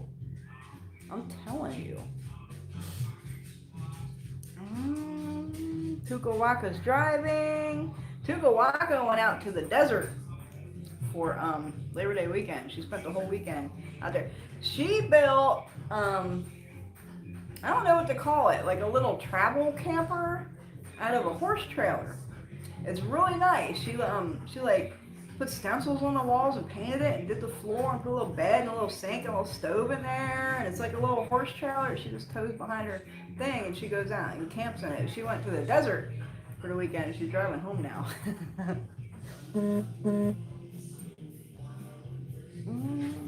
Someone tell her, Marlene, text her. Angry young Karens, I'm telling you. Needs to refresh, ask a question. Campgrounds are having Halloween. Excellent. See, I seen them canceling trunk or treat, and they're like they're trying to cancel Halloween. Don't let them do it. Don't let them do it. I'm wanting to talk though. Our first year, we moved in this house the first week of October last year. So it's like 3 weeks. It's gonna be a month since I bought this house. I was so excited for Halloween. Yo, we're in I mean, it's a little town, but there's a school right on top of the hill over here. I see kids all over the place, right? So I'm like, oh, trick or treat's gonna be awesome in the new house and everything. They get a nan kid, not one trick or treater last year, and I'm like, I was so disappointed. I bought all this candy and all this shit. Damn. I give out good. I give out the good shit. Like, trick or treat in my house, you're getting full size candy bars, or you're getting popcorn balls that are this big. Like, you getting good shit in my house for fucking Halloween. And not one kid. I was so disappointed. So I don't know. Maybe because the house was for sale. It was for sale for a year. So maybe people were used to nobody was here. Maybe this year they know people's here, but then we got the Rona, so I don't know if they're gonna be doing trick or treat or not. But I'm gonna have my light on Halloween, and I'll have candy. So we'll see what happens.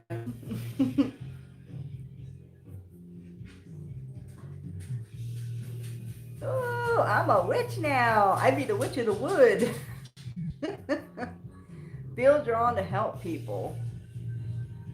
Well, just make sure you're ready.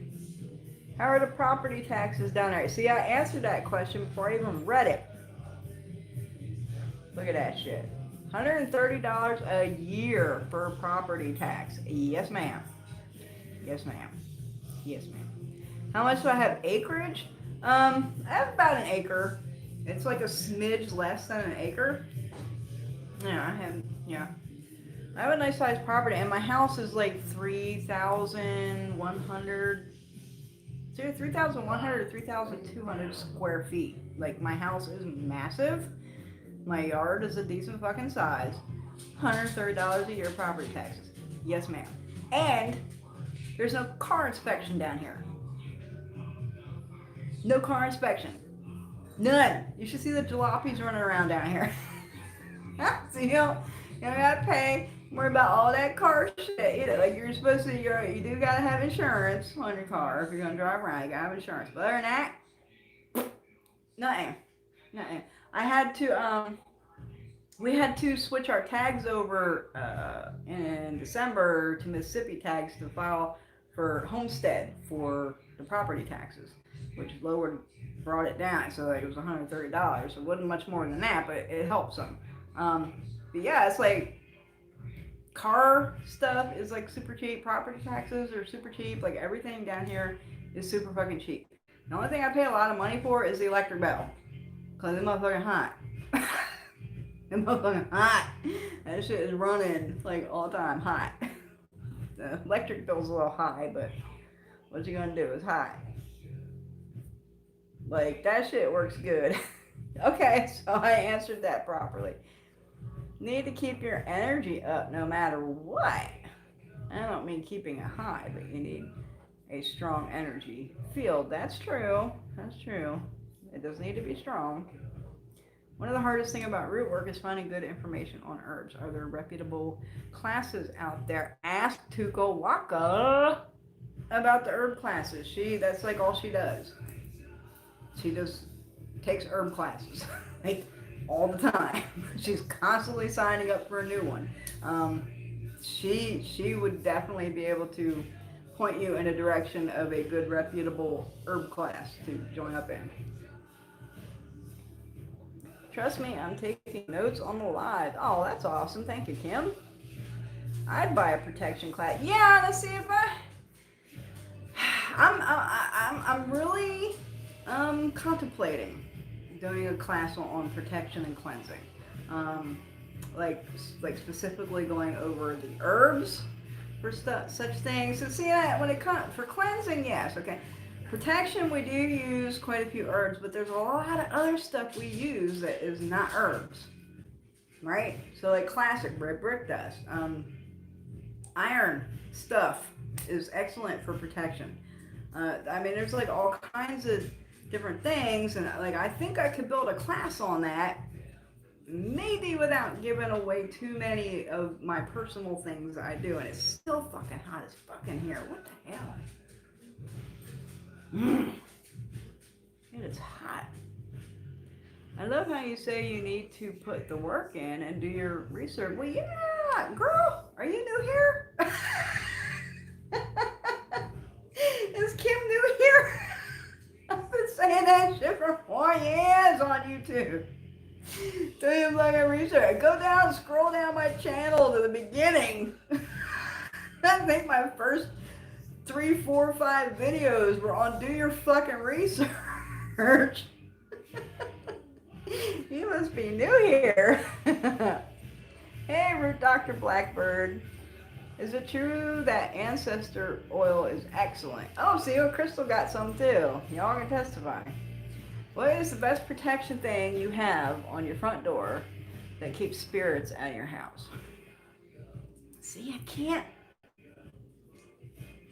I got one thing that works like a motherfucker, but I cannot fucking give it out. Because especially when it comes to protections, when you give out what you got, people know how to get around it.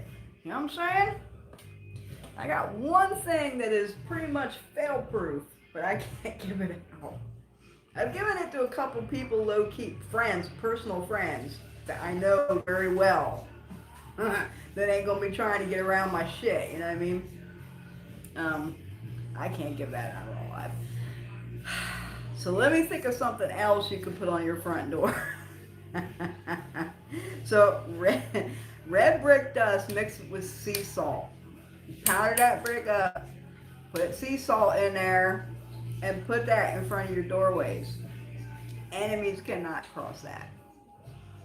Anyone wishing to do you harm or coming in with any malicious intent or anything like that, they ain't coming in your house. If they get in your house, they ain't staying. They will leave quick as fuck, but they shouldn't be able to get in, period. I also highly recommend, I mean, and I talk about it all the time, I talk about floor washes, right? And I sell them in the shop. I sell floor washes, a way to spiritually cleanse your house, and there's ones for protection as well. Wash your doors. Wash your fucking doors. Like, people think this shit is just mopping the fucking floor. Use that shit on your doors, man. Make a good floor wash out of like protection herbs and shit, and wash your door down like once a month. Just to get a rag and just wash the fucking door down with the shit. Works wonders, and your shit's always fresh, you know what I mean? That's a good one. So like, yeah, there's lots of things I think I could do a class on that's not giving away my personal stuff. So I'm really seriously contemplating doing a class on either both those subjects or at least one of them. So we'll see what happens. I'm thinking about it. I don't even know what I would charge for something like that either. Like, I don't know. I have to think about it. Tuko Waka, help a girl out. See? She's driving. She might not get right back with you. She's driving out from the desert. No car inspection. I think I found the right place to retire. This is a big retirement place. It is. That's one of the reasons why my husband was on board with coming down here.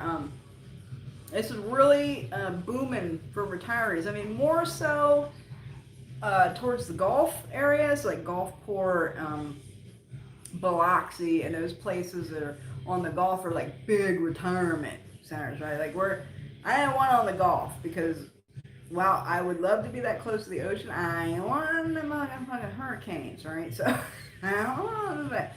I'm less than 2 hours from the Gulf. Like, and I can drive to New Orleans in an hour and a half. So, like, I went up high enough and out enough that if we get hurricanes, if we get some flooding and issues like that, I'm in a pretty good spot. Like, I did my research when I was looking at towns I was, thinking about moving down here. I did research. Um, I'm in a pretty good spot. But yeah, Mississippi is pretty high for retirement, and we have some of the best hospitals and medical care down here too, which you wouldn't think because it's such a poor state. But Hattiesburg, which is about 45 minutes from me, not quite that far, maybe about 40 minutes. There's a medical college there, and there's like 3 or 4 hospitals around the medical college that are like top of the line, like some of the best hospitals in the country. And I'm not kidding, people come from all over the country down here to go to this medical school. First time I came down here house hunting, we went to a coffee shop that was right across the street from the college, and I met people from all over the place. I met people from Alaska that come down here to go to the fucking medical school down here. So we got some of the best medical, which is great if you're aging, you know what I mean? Good place to retire, you got an issue. That was another thing that we were, did research on. Yeah, it's a great place for retirement. Great place for retirement.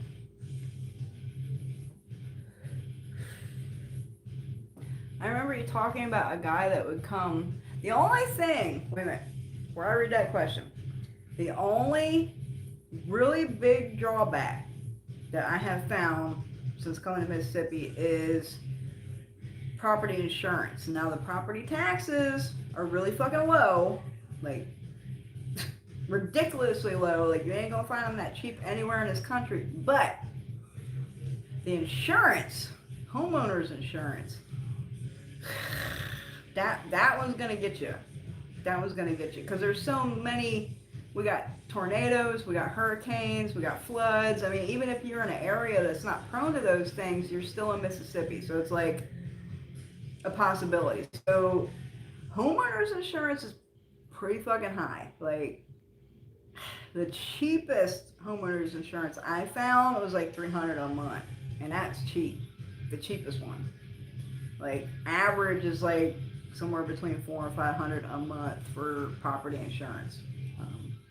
That's the only really big drawback that I have found since being down here. Because with all the natural disasters that go on down here, the property insurance is really pretty damn high.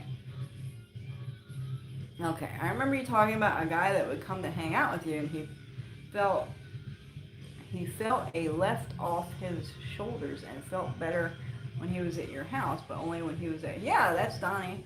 He's our little handyman that comes around. Absolutely. Yeah, he'd come and sat on my couch and said those exact words to me. Things are strict expensive and just crazy up here. I don't think there's a way we are going to be able to afford retiring. Yeah, it's pretty high anywhere else. What do you do to make sure you have a good connection to spirit before you do a reading? I mean, I do readings in the traditions that I was initiated in. So the way I do readings is going to be different from the way y'all do readings. How do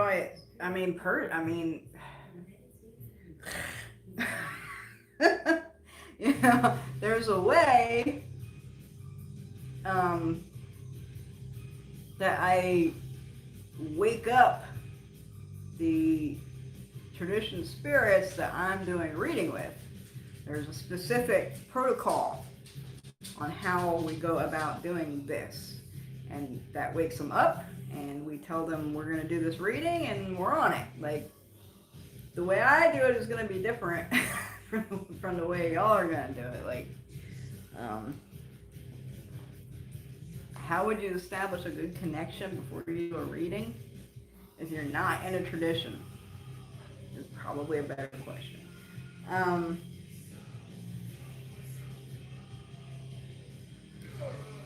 don't know how to answer that because I really I've never had that issue. If that makes sense, that's a question I'm not really sure how to answer. Because even if I'm not doing divination for clients, even if I'm, talking to my ancestors or something like that, I don't have to establish a good communication because they're there. Hey, don't knock my stuff down. No, knock my stuff down with your tail. Shit. I have a question I don't know how to answer.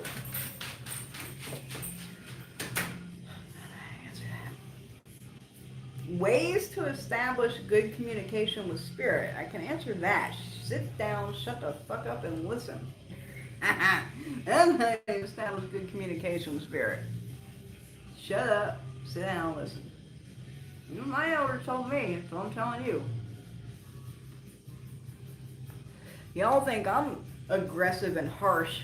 You should meet some of my fucking elders. Shut the fuck up and listen. Sit down, shut up. Y'all, I'm telling you, I've seen people in some groups that are like all interested in ATR traditions and they want to know about Orisha and they want to know about this and want to know about that, and you give them a really nice answer where you're not absolutely 100% not being aggressive in any way, shape, or form, and they come back and go, oh, you're so aggressive. I'm like, you're not cut out. You're not. You're not cut out to join an ATR. If your skin is that soft and that thin, where you think some shit like that is showing aggression, you ain't cut out for this shit. You ain't cut out for it. Elders don't give a fuck. They gonna fucking, I've had elders smack me upside my fucking head for asking a dumb question. They gonna just fucking, you ain't cut out for this shit. You ain't cut out for this shit.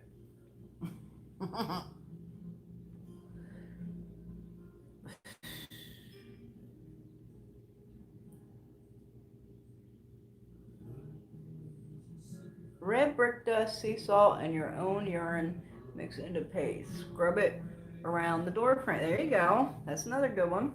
I left the urine out, but yeah. The outside of your door. Old reference to Jewish Passover. Sounds like an awesome medical school. From what I hear, it is. I mean, I don't know. I've never been in the school. I've been around it, but I mean, people come from all over, so I'm assuming it's a really good one. Build a regular channel of communication on the daily. See? That's what I was just saying. Sit down, shut up, and listen. When you build that relationship and you build that communication, you don't have to question if they're there. I think I talked about this on my last live.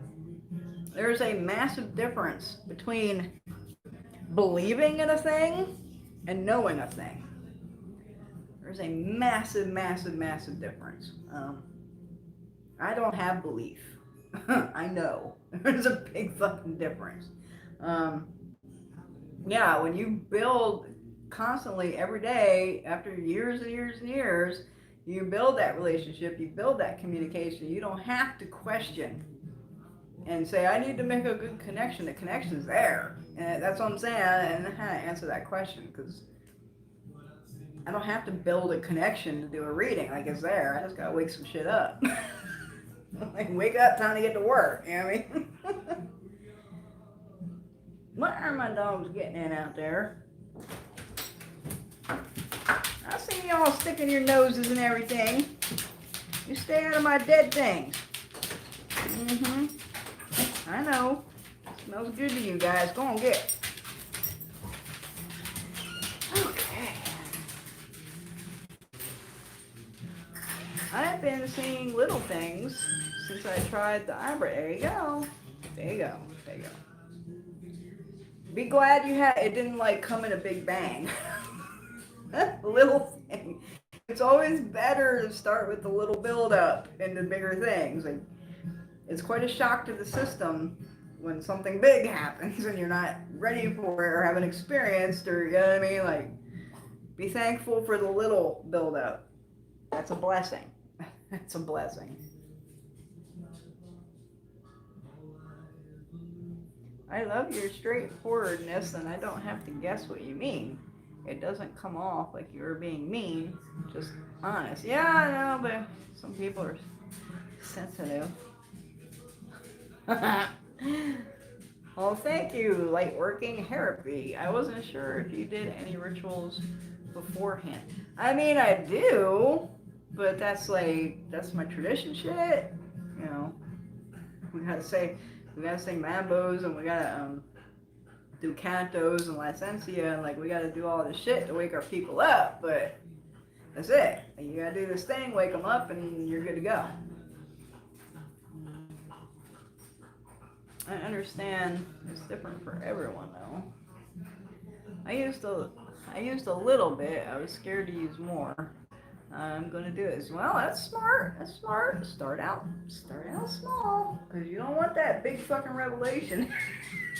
You don't want that big shit popping off. Be like, oh shit, I wasn't ready for that.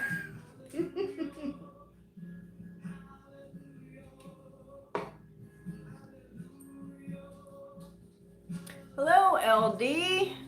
LD loves my videos. Awesome. I read that it's supposed to be bad luck to burn sassafras. What makes this the case? I've never heard that. Why would it be bad luck to burn sassafras? Sassafras, good shit. I use that shit in all kinds of stuff. I don't think I've ever burned it. I never had an occasion where I needed to, but I can't understand why it would be bad luck to burn sassafras unless it turns into something toxic, which I'm fairly certain it doesn't. Sassafras is what they make root beer out of. I don't know why that would be bad luck to burn. I've never heard that one. That's a new one on me. I can't even think of a reason why that would be a thing. If they think the elders are bad, just wait till they meet their ancestors. Yeah, everybody out here want to be a witch, and they ain't got what it takes for this shit. I'm telling you. I'm telling you. There is still protocol for all spirits unless they are in my basement. Girl, she got fucked up basement. Well, she got fucked up shit in her basement. Let me just put it that way. Have you, yo, you went away. You didn't even get a chance. You didn't do the thing in the basement and see if we have improvement. There's another lesson. I think I've said it on a live, but it's probably a long time ago. I'm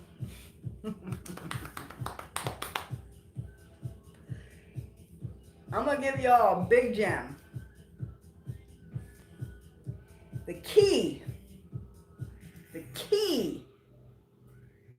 to any spiritual work or communication is consistency.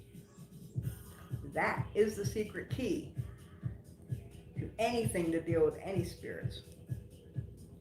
Consistency is key. So for example, you do not want to start venerating, elevating, and doing things with certain spirits and then stop. Because that makes them angry.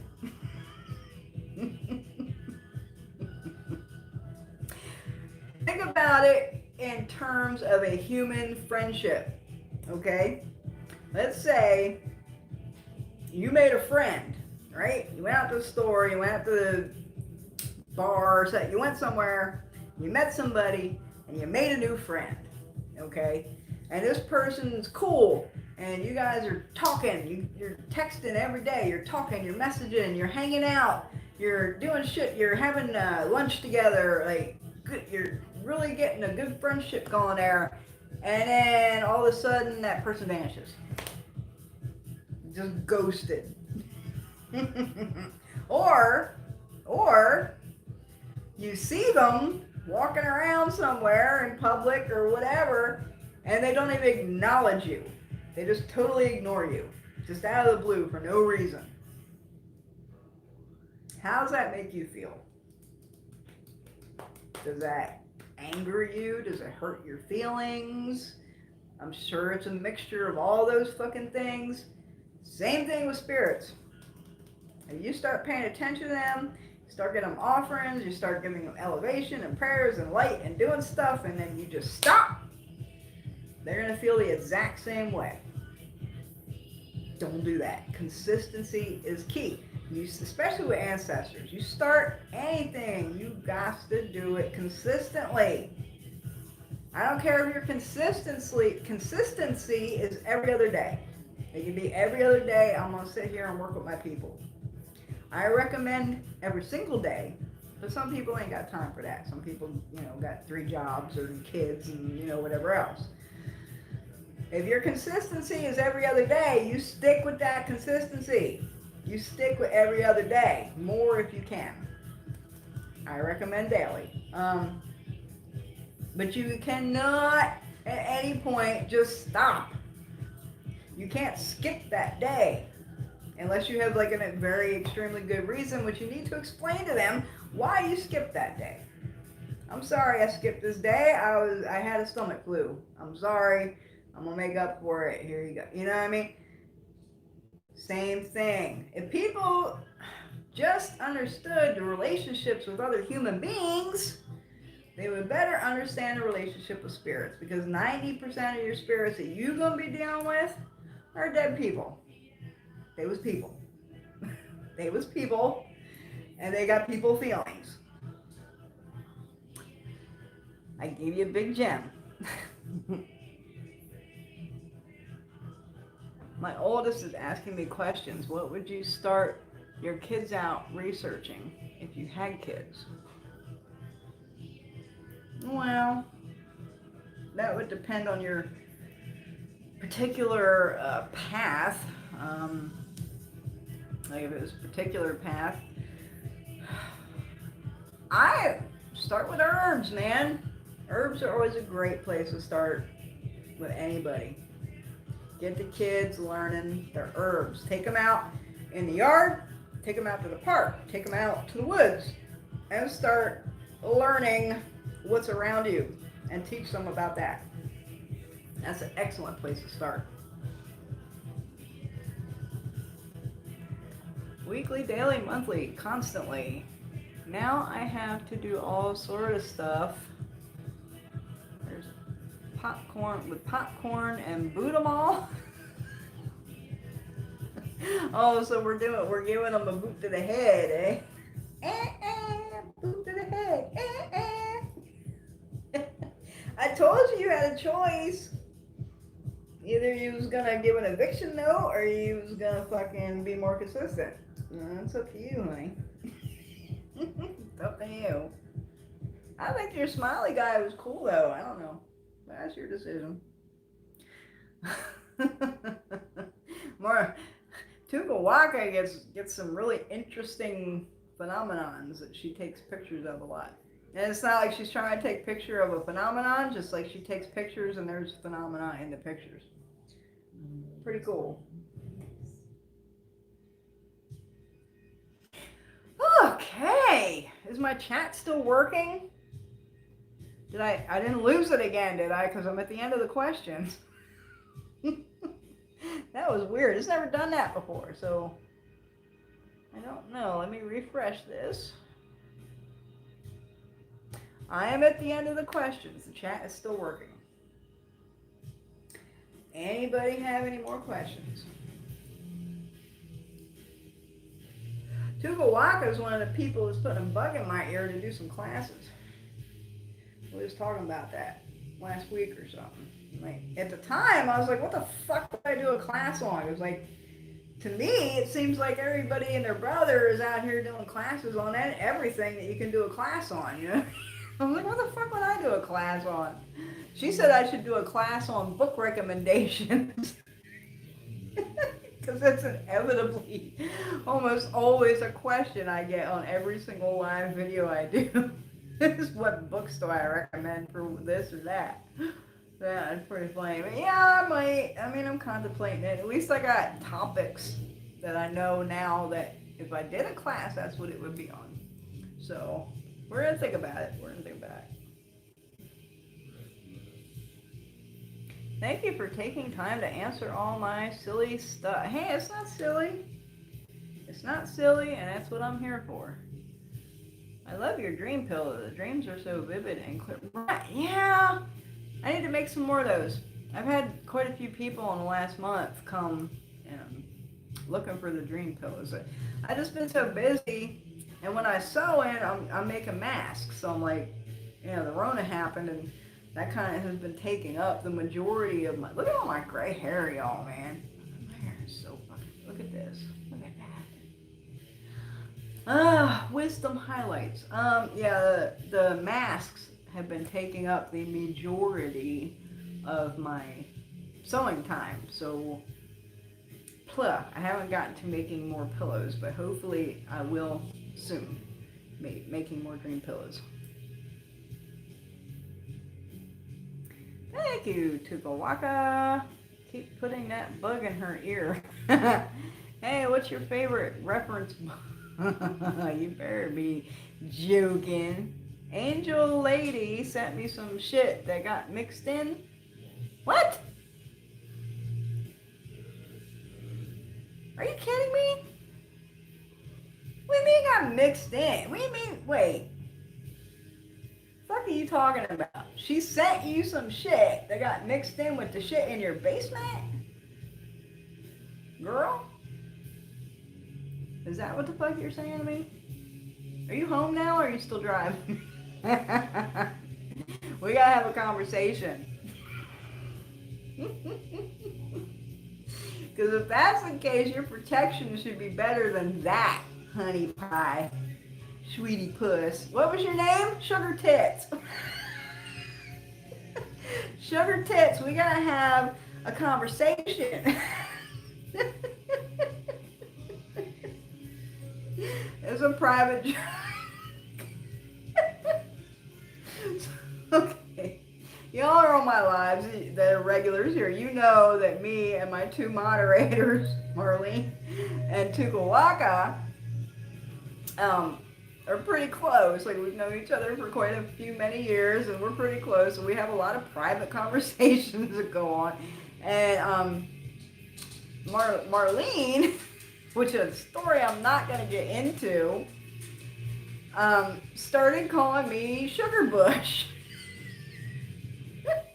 After we spent one night in a hotel together, and it's not what y'all are thinking.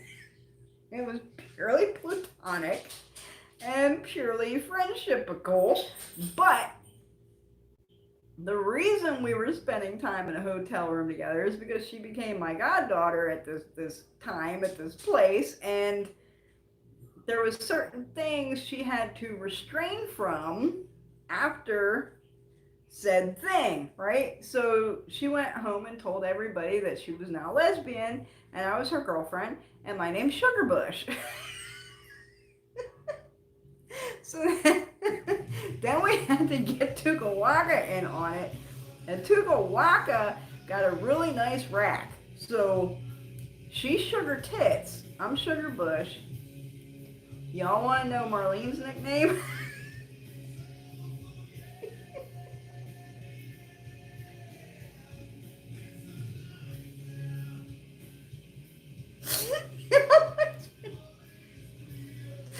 Marlene, if you don't want me to say it, just say something. Just say something if you don't want me to say your nickname. Well, I don't even know if she's still on here. Marlene's nickname. Marlene's nickname is Sugar Sweaty Balls. And we're getting t-shirts. Because we're all planning a meetup. As soon as the Rona dies down a little bit, everybody's coming to my house. Marlene's coming here. And Tukawaka's coming here. And we're all three actually going to get together, which means hell's probably going to freeze over or something. There's going to be some crazy apocalyptic event when the three of us get together. We're each getting t-shirts with our nicknames. So when we go out in public, because I'm going to take them down to New Orleans and down to the ocean. And we're each going to have our nicknames on our t-shirts. So we got Sugar Bush, and Sugar Tits, and Sugar Sweaty Balls. I know y'all probably don't care. This is pretty funny to me. Oh my Lord. Yeah. We have some fun. During this virus, which saint do you find most powerful to call upon? So there's actually a lot going around about a Saint Corona. I haven't done a whole lot of research into it, but from what I've read, Saint Corona is actually the patron saint of like pandemics and viruses. Yeah, I don't know, but that's what I've been hearing and what I've been seeing and what I've been reading. There is a Saint Corona, and that she's actually the patron saint of plagues and pandemics and shit like that. So if you're gonna work with a saint at this time for that purpose, do some research on her would be my recommendation. Oh, do a live? I think we will. We probably will. We're gonna do a live when they get down here, and we're gonna get Tukawaka super drunk. It's like she's not crazy enough when she's sober. She's really out there when she gets drunk. So I'm gonna stock up on the liquor. Oh, it's gonna be good times, good times.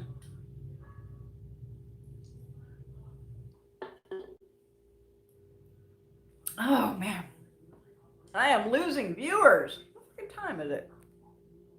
10 o'clock? Where the fuck y'all going? All three of you do a live midnight margarita. Yeah, absolutely. I don't drink, but those two do. And Tukawaka can drink a lot. So I heard Tom Marlene can drink quite a bit too. So yeah, I mean it's gonna happen. It's just, I mean it was already planned, but then the Rona happened, so a lot of things have been put on the back burner temporarily. A lot of things. Tukawaka, do you have a YouTube channel? She doesn't that I'm aware of. Marlene has a YouTube channel. What she does, she makes soap. She like makes soap on her YouTube channel. But I tell y'all, if you're interested in learning how to make soap, she'd be the person to learn how to make soap from. She's the soap mistress. Soap mistress Sweaty Balls.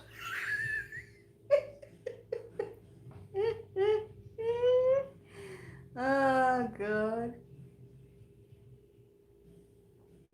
Who are my favorite YouTubers? I don't have any. Pretty much everybody on YouTube is fucking fucked up. That's not saying a lot for me, is it? Let me think. I used to have some favorite YouTubers, but then they took like a turn somewhere and like went wonky or something, so I don't even, I don't think I have any YouTubers or any that I even watch on the regular or anything like that. I really don't. No, not even that one. I don't have any favorites. I'm sorry, guys. Geez, home. It isn't anything too bad. Combination of several things, and not just Angel Lady. Girl, we have to have a conversation. They don't want to see me.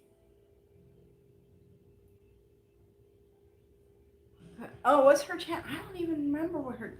It might be SoCal Sorcery, maybe? It's either SoCal, SOCAL, Sorcery, or It's M. Lopez. It's going to be one of those two.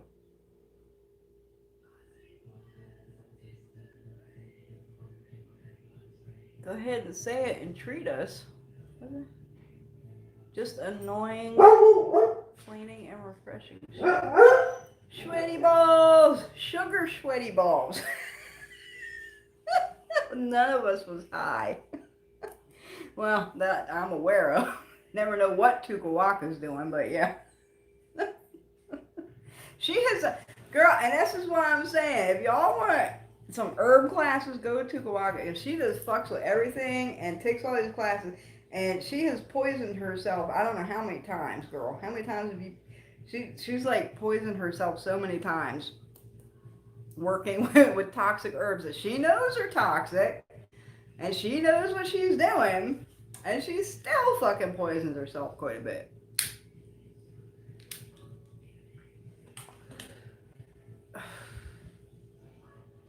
So, like, that's the thing. I mean, you can be the most versed and experienced person in doing things, and you can still fuck yourself up. And if you can fuck yourself up, you can fuck other people up. Giving them, you know what I mean? Like, doing the wrong shit, giving them the bad shit. Marlene, now you have to make sweaty ball soap for her. No, Marlene's sweaty balls. She has to make soap for herself. Tukawaka's awkward. You're not awkward. You're just weird. Laughing so hard, wiping tears. Tukawaka, what herb classes do you recommend? She'll tell you straight up she's poisoned herself quite a few times. Like, bad. Like, bad. She gets into all kinds of shit. That's her deal. She loves them herbs. Make mine, of course. I love getting drunk. Now and then. Just a few times.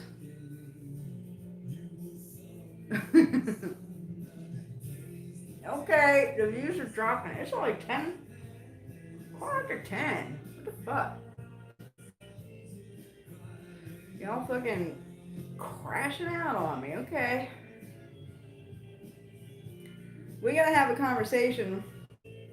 So, and I only got 11 people left in here, and I don't see any more questions. Anybody have any more questions?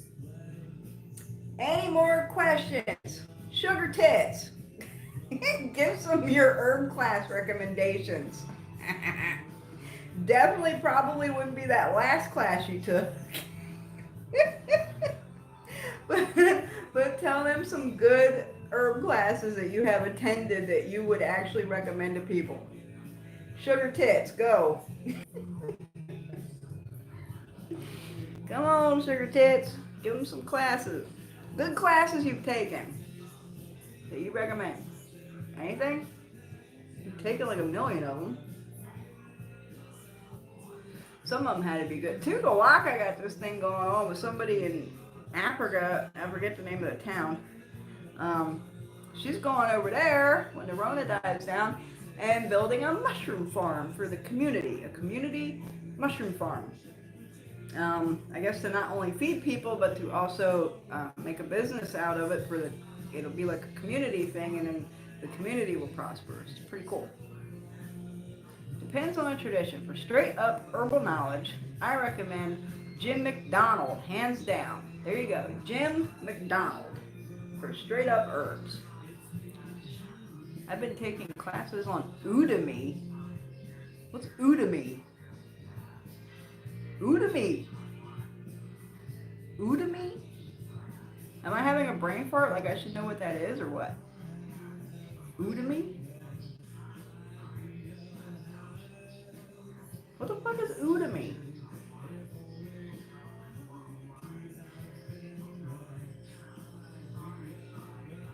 Udemy? Are you using a secret language or like what? What the fuck is Udemy? Look up Jim McDonald, period. Udemy. Udemy is an online course. Oh, okay. Well, that's probably why I don't know what it is now. I don't know about any of them online courses. I always done my research the old-fashioned way. What classes? You know, they're good. Online classes of different subjects. Okay. Now I don't feel like a dumbass because I wouldn't know what that is anyway.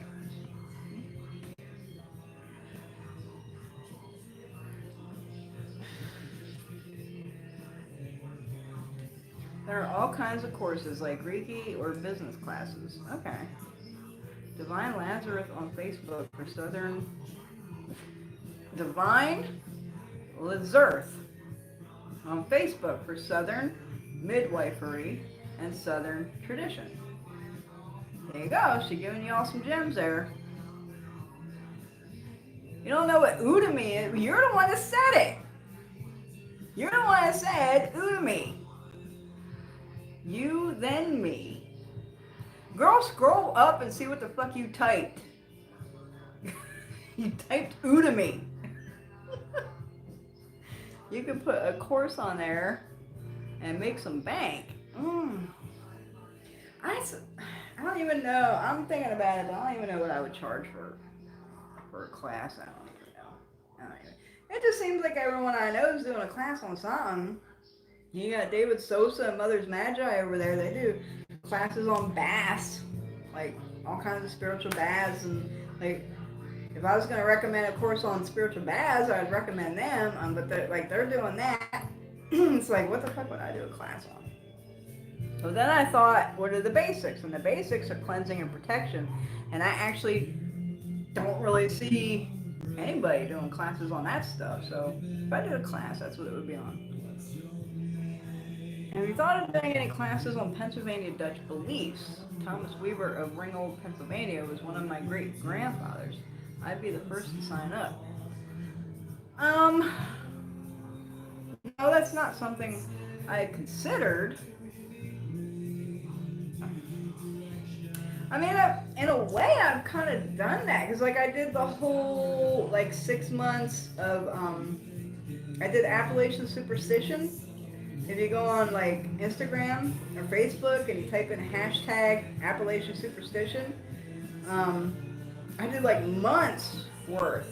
Every day I did one of a different superstition that's kind of held in, Pennsylvania and the Appalachians.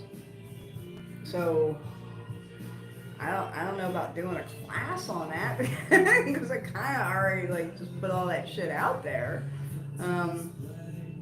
I do read some stories on my channel sometimes, on Pennsylvania superstitions and beliefs and some funny, quirky stories and stuff like that. I don't know how much of a class that would be though. I'm not gonna be like a history teacher or something. You know what I mean? I don't know. I bought this book called Lost Book of Remedies. Udemy also has a hoodoo course. I told you about that one. Oh, was that who is this? Okay. So that was the fuckeria shit that he was telling me about on Udemy. Right? What the fuck? The Midwife's Herb Conference is going to be virtual this year. That's cool. So see, more people can attend. I admit more than a few times. You poisoned yourself more than a few times. Yes, dear, I know. No, that other person did. What other person did? Okay, I'm lost. Please, I'm stuck in Canada. I'll look them up. I only recently found your channel. Crystal, what do you want to learn? There is many teachers and traditions and herbalism. She's the one to talk to you about the herb class and telling you she's taking them all. She's taking them all. Personally, I would recommend staying away from any class that has shaman or shamanism in the title. Steer clear of that class. Don't take that class. That's the only thing I'm going to say. I would recommend the one I just took. If someone wanted to learn some basics on Southern herbalism, that part was solid, the rest was whack. Yeah, I didn't think you'd want to recommend that one you just took though. Because, like, why would. Even if the class was good, I still wouldn't recommend it after that shit. I started with wanting to get away from over-the-counter meds, and I have a lot of books on herbs, homesteading, and root cellars. Awesome. Awesome. Yeah, the fuckeria one. No one mentioned the use of the Bible at all in the whole course, and he spends most of the time talking about hollow spirits. I remember that. I remember you telling me that now. Yeah, fuckeria. So that's why, I mean, I'm not big on these fucking classes and courses. That's why I was like, when Tukalaka suggested I do a class, I'm like, like, I don't know. Just like I'm not big on YouTube people, but I have a chance. You know, I don't know. I don't know. I don't know. It either seems like it's all bullshit, or everything's been done, or someone's doing it. You know, it's like, I don't know. We'll see what happens. What's up with the shamans? Is it fuckeria? 98% chance says yes.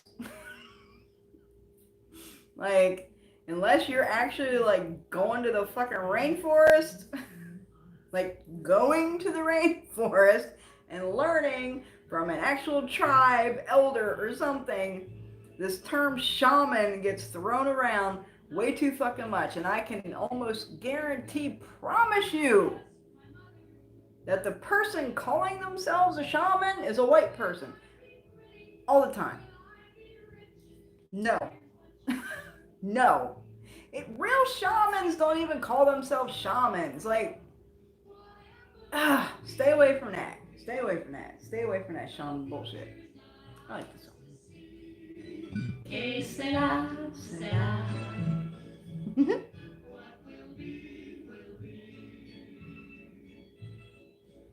It's like he's using the course to find initiates. Yeah, I remember you telling me about that. That's some bullshit. I started to get annoyed when reading some of these books when they start telling stories instead of telling the information I want to know. Mostly spoke. Yeah, I'm the same way. Unless it's something that I would be more interested in the history about. Like I'm a little more lenient with that when it comes to like my Pennsylvania Dutch books and Pow-wow books and stuff like that.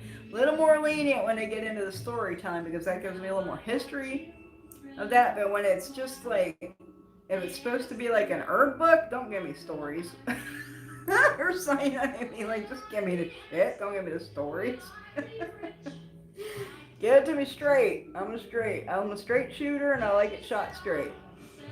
Rootwork Herbals on Facebook is good, especially for safe by people of color community. Okay, see, she's giving you some good shit. Avoid anything on chakras or rishas. Now, avoid anything that mixes chakras with orishas. Say that correctly. Avoid that shit like the fucking plague. Yep. Okay, but it was all there is no class or certificate on shamanism. Yep. Exactly. 1, 2, Exactly. 3, 4, 5. So, I'm sorry, y'all. I'm jamming. I'm probably gonna get my video flagged for having music in it because it's too loud.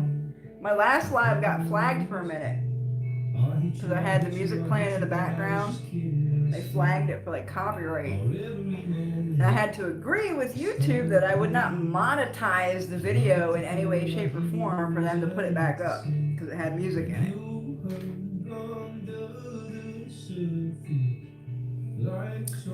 Anything else?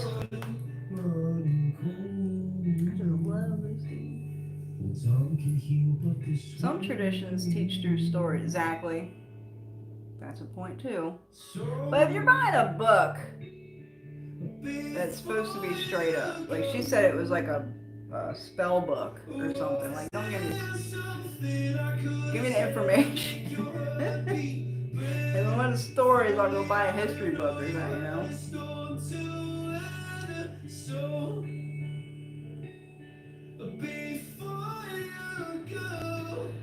Louis Capaldi. I think that's his name. Louis Capaldi. He's totally Irish, from Ireland, lives in Ireland, but he doesn't sound like it when he sings. Like, you can't hear that Irish accent at all. He's good. These were her personal stories on their experience on getting the information. I guess that just depends on the right. Like Hyatt's books would it was mostly stories on how he got information. Like, that was like the whole thing. Like, I went to this dude and this is what he talked like and this is what he sounded like and this is the information he gave me, and he just, like, the biography of each person that he went to. Do any of your neighbors know what? Do any of your neighbors you're into hoodoo? Are you using voice to text? And if so, were they accepting of you? The only people that are local that I think are aware of what I do are the people at the tattoo shop. And when he found out, he gave me a case. He was like, "Oh, that is your fucking products."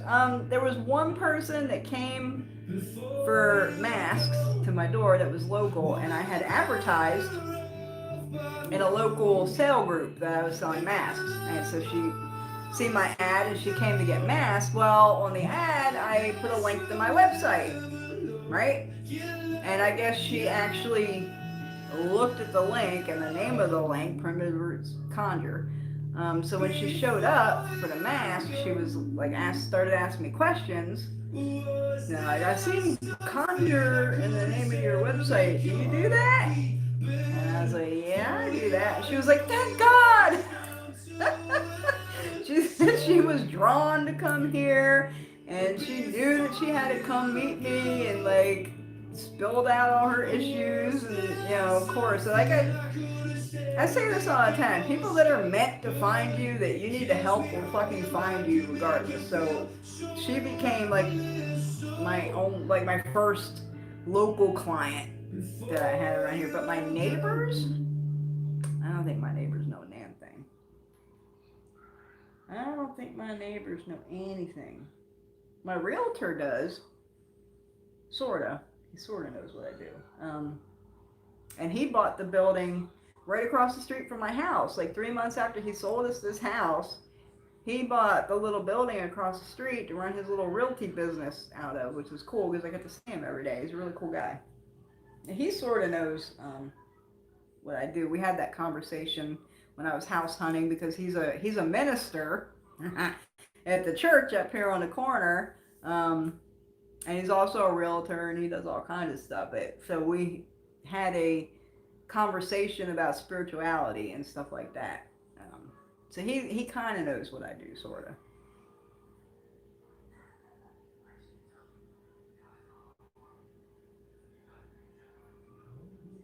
Okay, right, but if an elder wants to tell you a story, listen, that's true too. That's true too. Scottish. I said Irish, didn't I?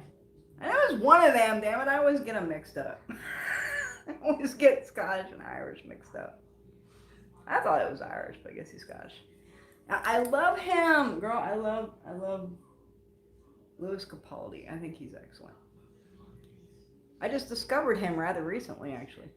It was a dark, stormy night. Me and my wife went to this conference back in 1967.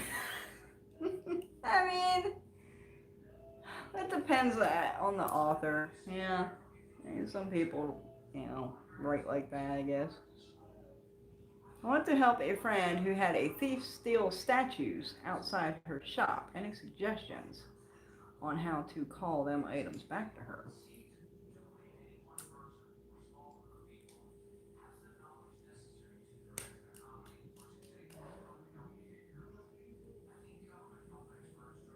You want a powwow trick? There's a good one. There's a good one. I just gotta find it. Let's see if I got my long lost friend in here or not. Hold on a second.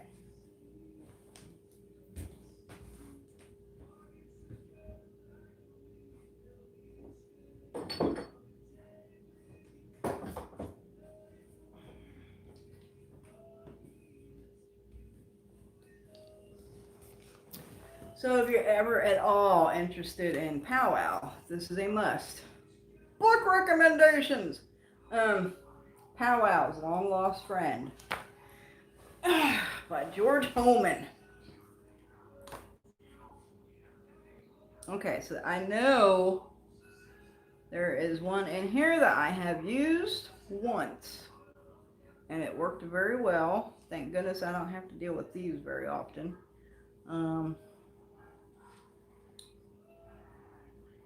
This might not be something you particularly want to do. I mean, that's up to you.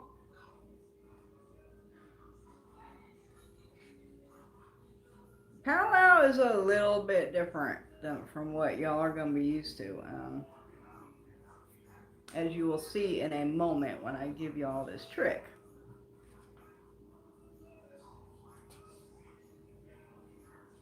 Just let me find it. It's a rather long one too, if I remember correctly.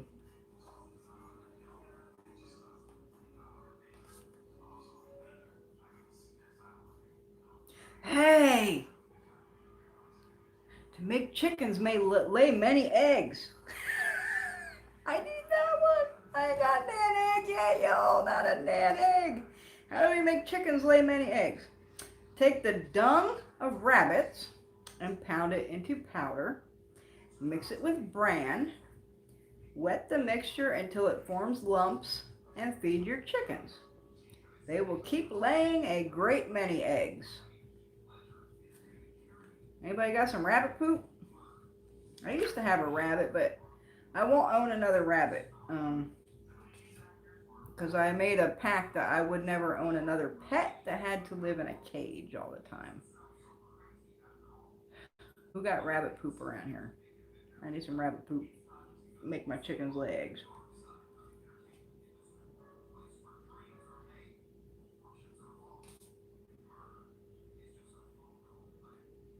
Okay, well, here's one. I don't know if this is the one I was thinking of, but I'm going to read it.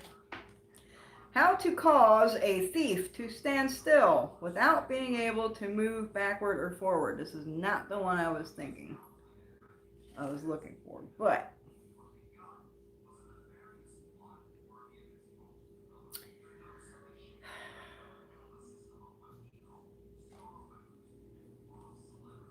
repeat the following 3 times. O Peter, borrower of the power from God, what shall I bind thee with the bands of a Christian hand? Shall he be bound? All male and female thieves, be they great or small, young or old, shall be spellbound by the power of God, and not to be able to walk forward or backward until I see them with my eyes, and give them leave with my tongue. Except that it be that they count for me all the stones that may be between heaven and earth, all raindrops, all the leaves, all the grasses of the world. This I pray for the repentance of my enemies. 3 times. In powwow, everything is said 3 times. So you will repeat that 3 times. That's not the one I was looking for, though. There's one in here to make a thief return stolen goods. And I used it once, and it worked very well.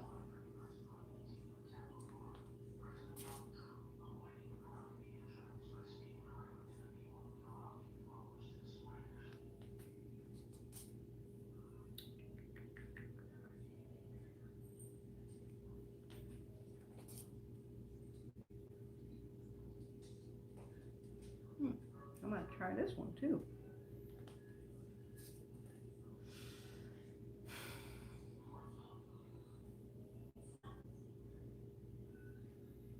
Here, I'll give y'all a free one. A morning prayer to be spoken before starting on any journey, which will save the person from all mishaps. I, here the name of the person is to be pronounced, so you say your full name. I will go on a journey today. I will walk upon God's way and walk where God himself did walk, and our dear Lord Jesus Christ, and our dearest Virgin with her dear little babe, with her 7 rings and her true things. O thou, my dear Lord Jesus Christ, I am thy own, that no dog may bite me, no wolf may bite me, no murderer secretly approach me. Save me, O God, from sudden death. I am in God's hands, and there I will bind myself. In God's hands I am by our Lord Jesus Christ, his 5 wounds, that any gun or other arms may not do me any more harm than the virginity of our Holy Virgin Mary was injured by the favor of her beloved Jesus. After this, you say the Lord's Prayer 3 times. So you say that 3 times, and then you say the Lord's Prayer 3 times. Now I'm saying, y'all, powwow is a little bit different from what most of y'all are going to be used to.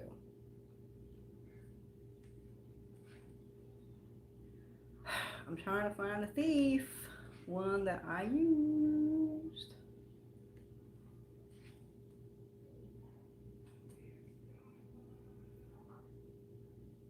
Here we go.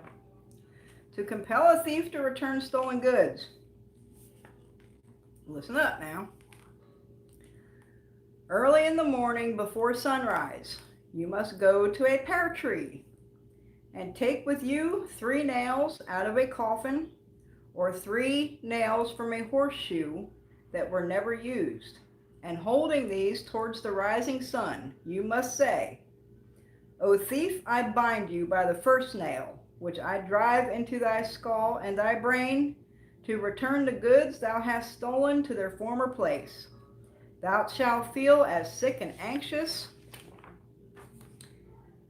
as seamen as men on sea, not seamen, and to see the place you stole from, as felt the disciple Judas after betraying Jesus. I bind thee by the second nail, which I drive into your lungs and liver. Return the stolen goods to their former place. Thou shalt feel as sick and as anxious to see men and to see the place you have stolen from. As I did Pilate in the fires of hell, the third nail I shall drive into thy foot, O thief, in order that thou shalt return the stolen goods to the very same place which thou hast stolen them from. O thief, I bind thee and compel thee by these 3 holy nails, which were driven through the hands and feet of Jesus Christ, to return the stolen goods to the very same place from which thou hast stolen them. The 3 nails, however, must be greased with the grease from an executed criminal or sinful person, and I'm not going to go into detail on on how I pulled that off. Let's just say you can purchase some very interesting things and some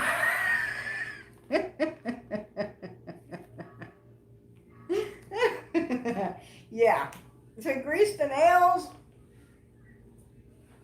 with some fat from a executed person or a very sinful person. Dawn, pear tree, you nail them into the tree if that wasn't specifically clear. So yeah, powwow is not for everyone. I think you got a little taste of it there. I usually don't give a lot of powwow stuff, but it's different. It's definitely different, but it definitely works good.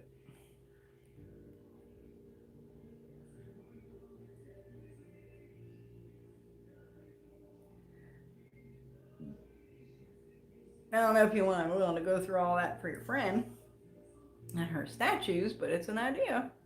My neighbor asked me if I had tarot cards. I could give him a reading. It turned out okay.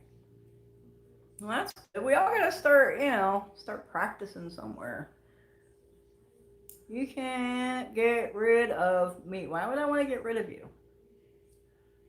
What did I miss? Same difference, all ginger, pasty, and drink too much. I'm telling you, I get Irish and Scottish mixed up all the time. I hate I'm Scottish on my dad's side. Why would you hate that? Why would you hate that? Scots are cool. Using Boyk's test. That's what I figured because it's spelled hoodoo like who, W-H-O, do. Get rabbit poop from a pet store?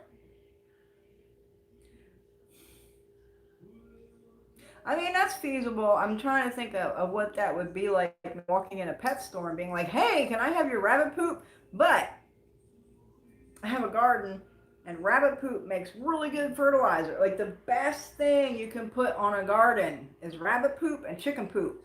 That's the best shit for a garden. So, that is feasible. I could just be like, I want fertilizer for my garden. Do you have any rabbit poop? I could pull that off. I could pull that off. Do you drive it into the tree? Yes, ma'am. What was the author of that book, Pow-wows, again? It's John George Oman. This is a newer version, so it says Pow-wows or Long Lost Friend. But the original is just called Long Lost Friend. It didn't have Pow-wows in the title. There's also, I'll give you a little thing. There is a, in the original book, there is a preface in this book of the original. Where is the preface? It's really, really interesting. Did they not put the preface in here? This is a new...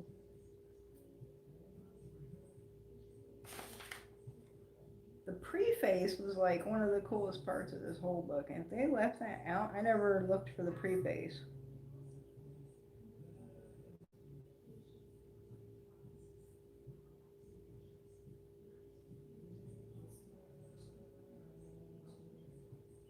Hold on, y'all.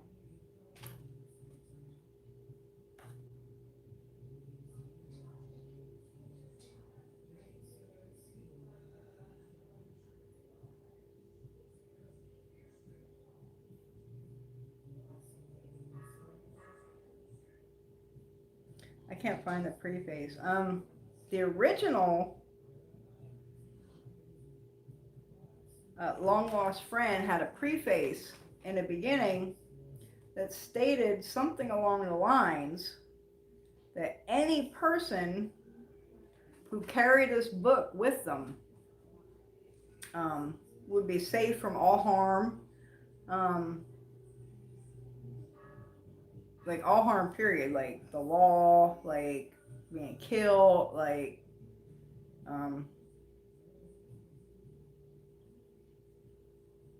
it's not in here.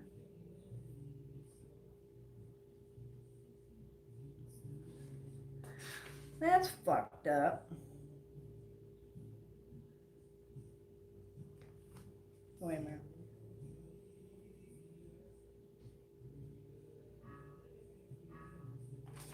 It's not here. But it was used in, there's a very famous murder that happened in Pennsylvania. There was a movie made about it called the Hex Hollow Murders. It's about a powwow. But this book was actually a part of that trial because he had this book. It was something like he couldn't be found guilty or some shit. But there was a preface in this book that any person who carried this book on their person would be safe from all harm, all danger, any persecution, law, like anything like that. If you carried this book on you, on your person. But if it's in there, if they didn't leave it out, I can't find it.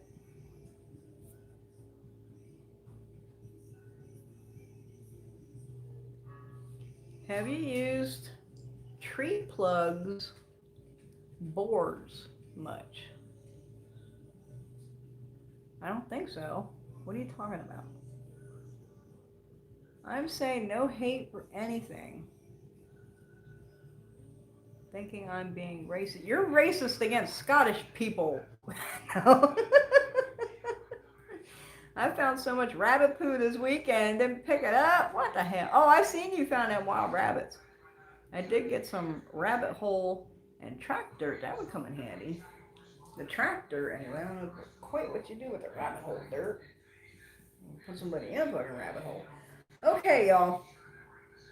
It's like been 3 hours, as predicted. Marlene must have fell asleep. So y'all check out her channel if you're wanting to make soaps. Like I said, it's either M Lopez on YouTube or, well, click on her name on the comment things. That should take you to her channel, I believe. That's where she puts her soap videos and stuff. I believe you just click on her name, it'd probably take you right to it. Anyway, look for the new items coming to the shop. Get in on the prosperity service this weekend. For the month, we do them once a month. We do road opener, prosperity, protection, and blessings and healing. So we do one community service a week. This is the week for prosperity for the month, so get in on that. You're welcome, Harpy. I'm just gonna call you Harpy because I like it.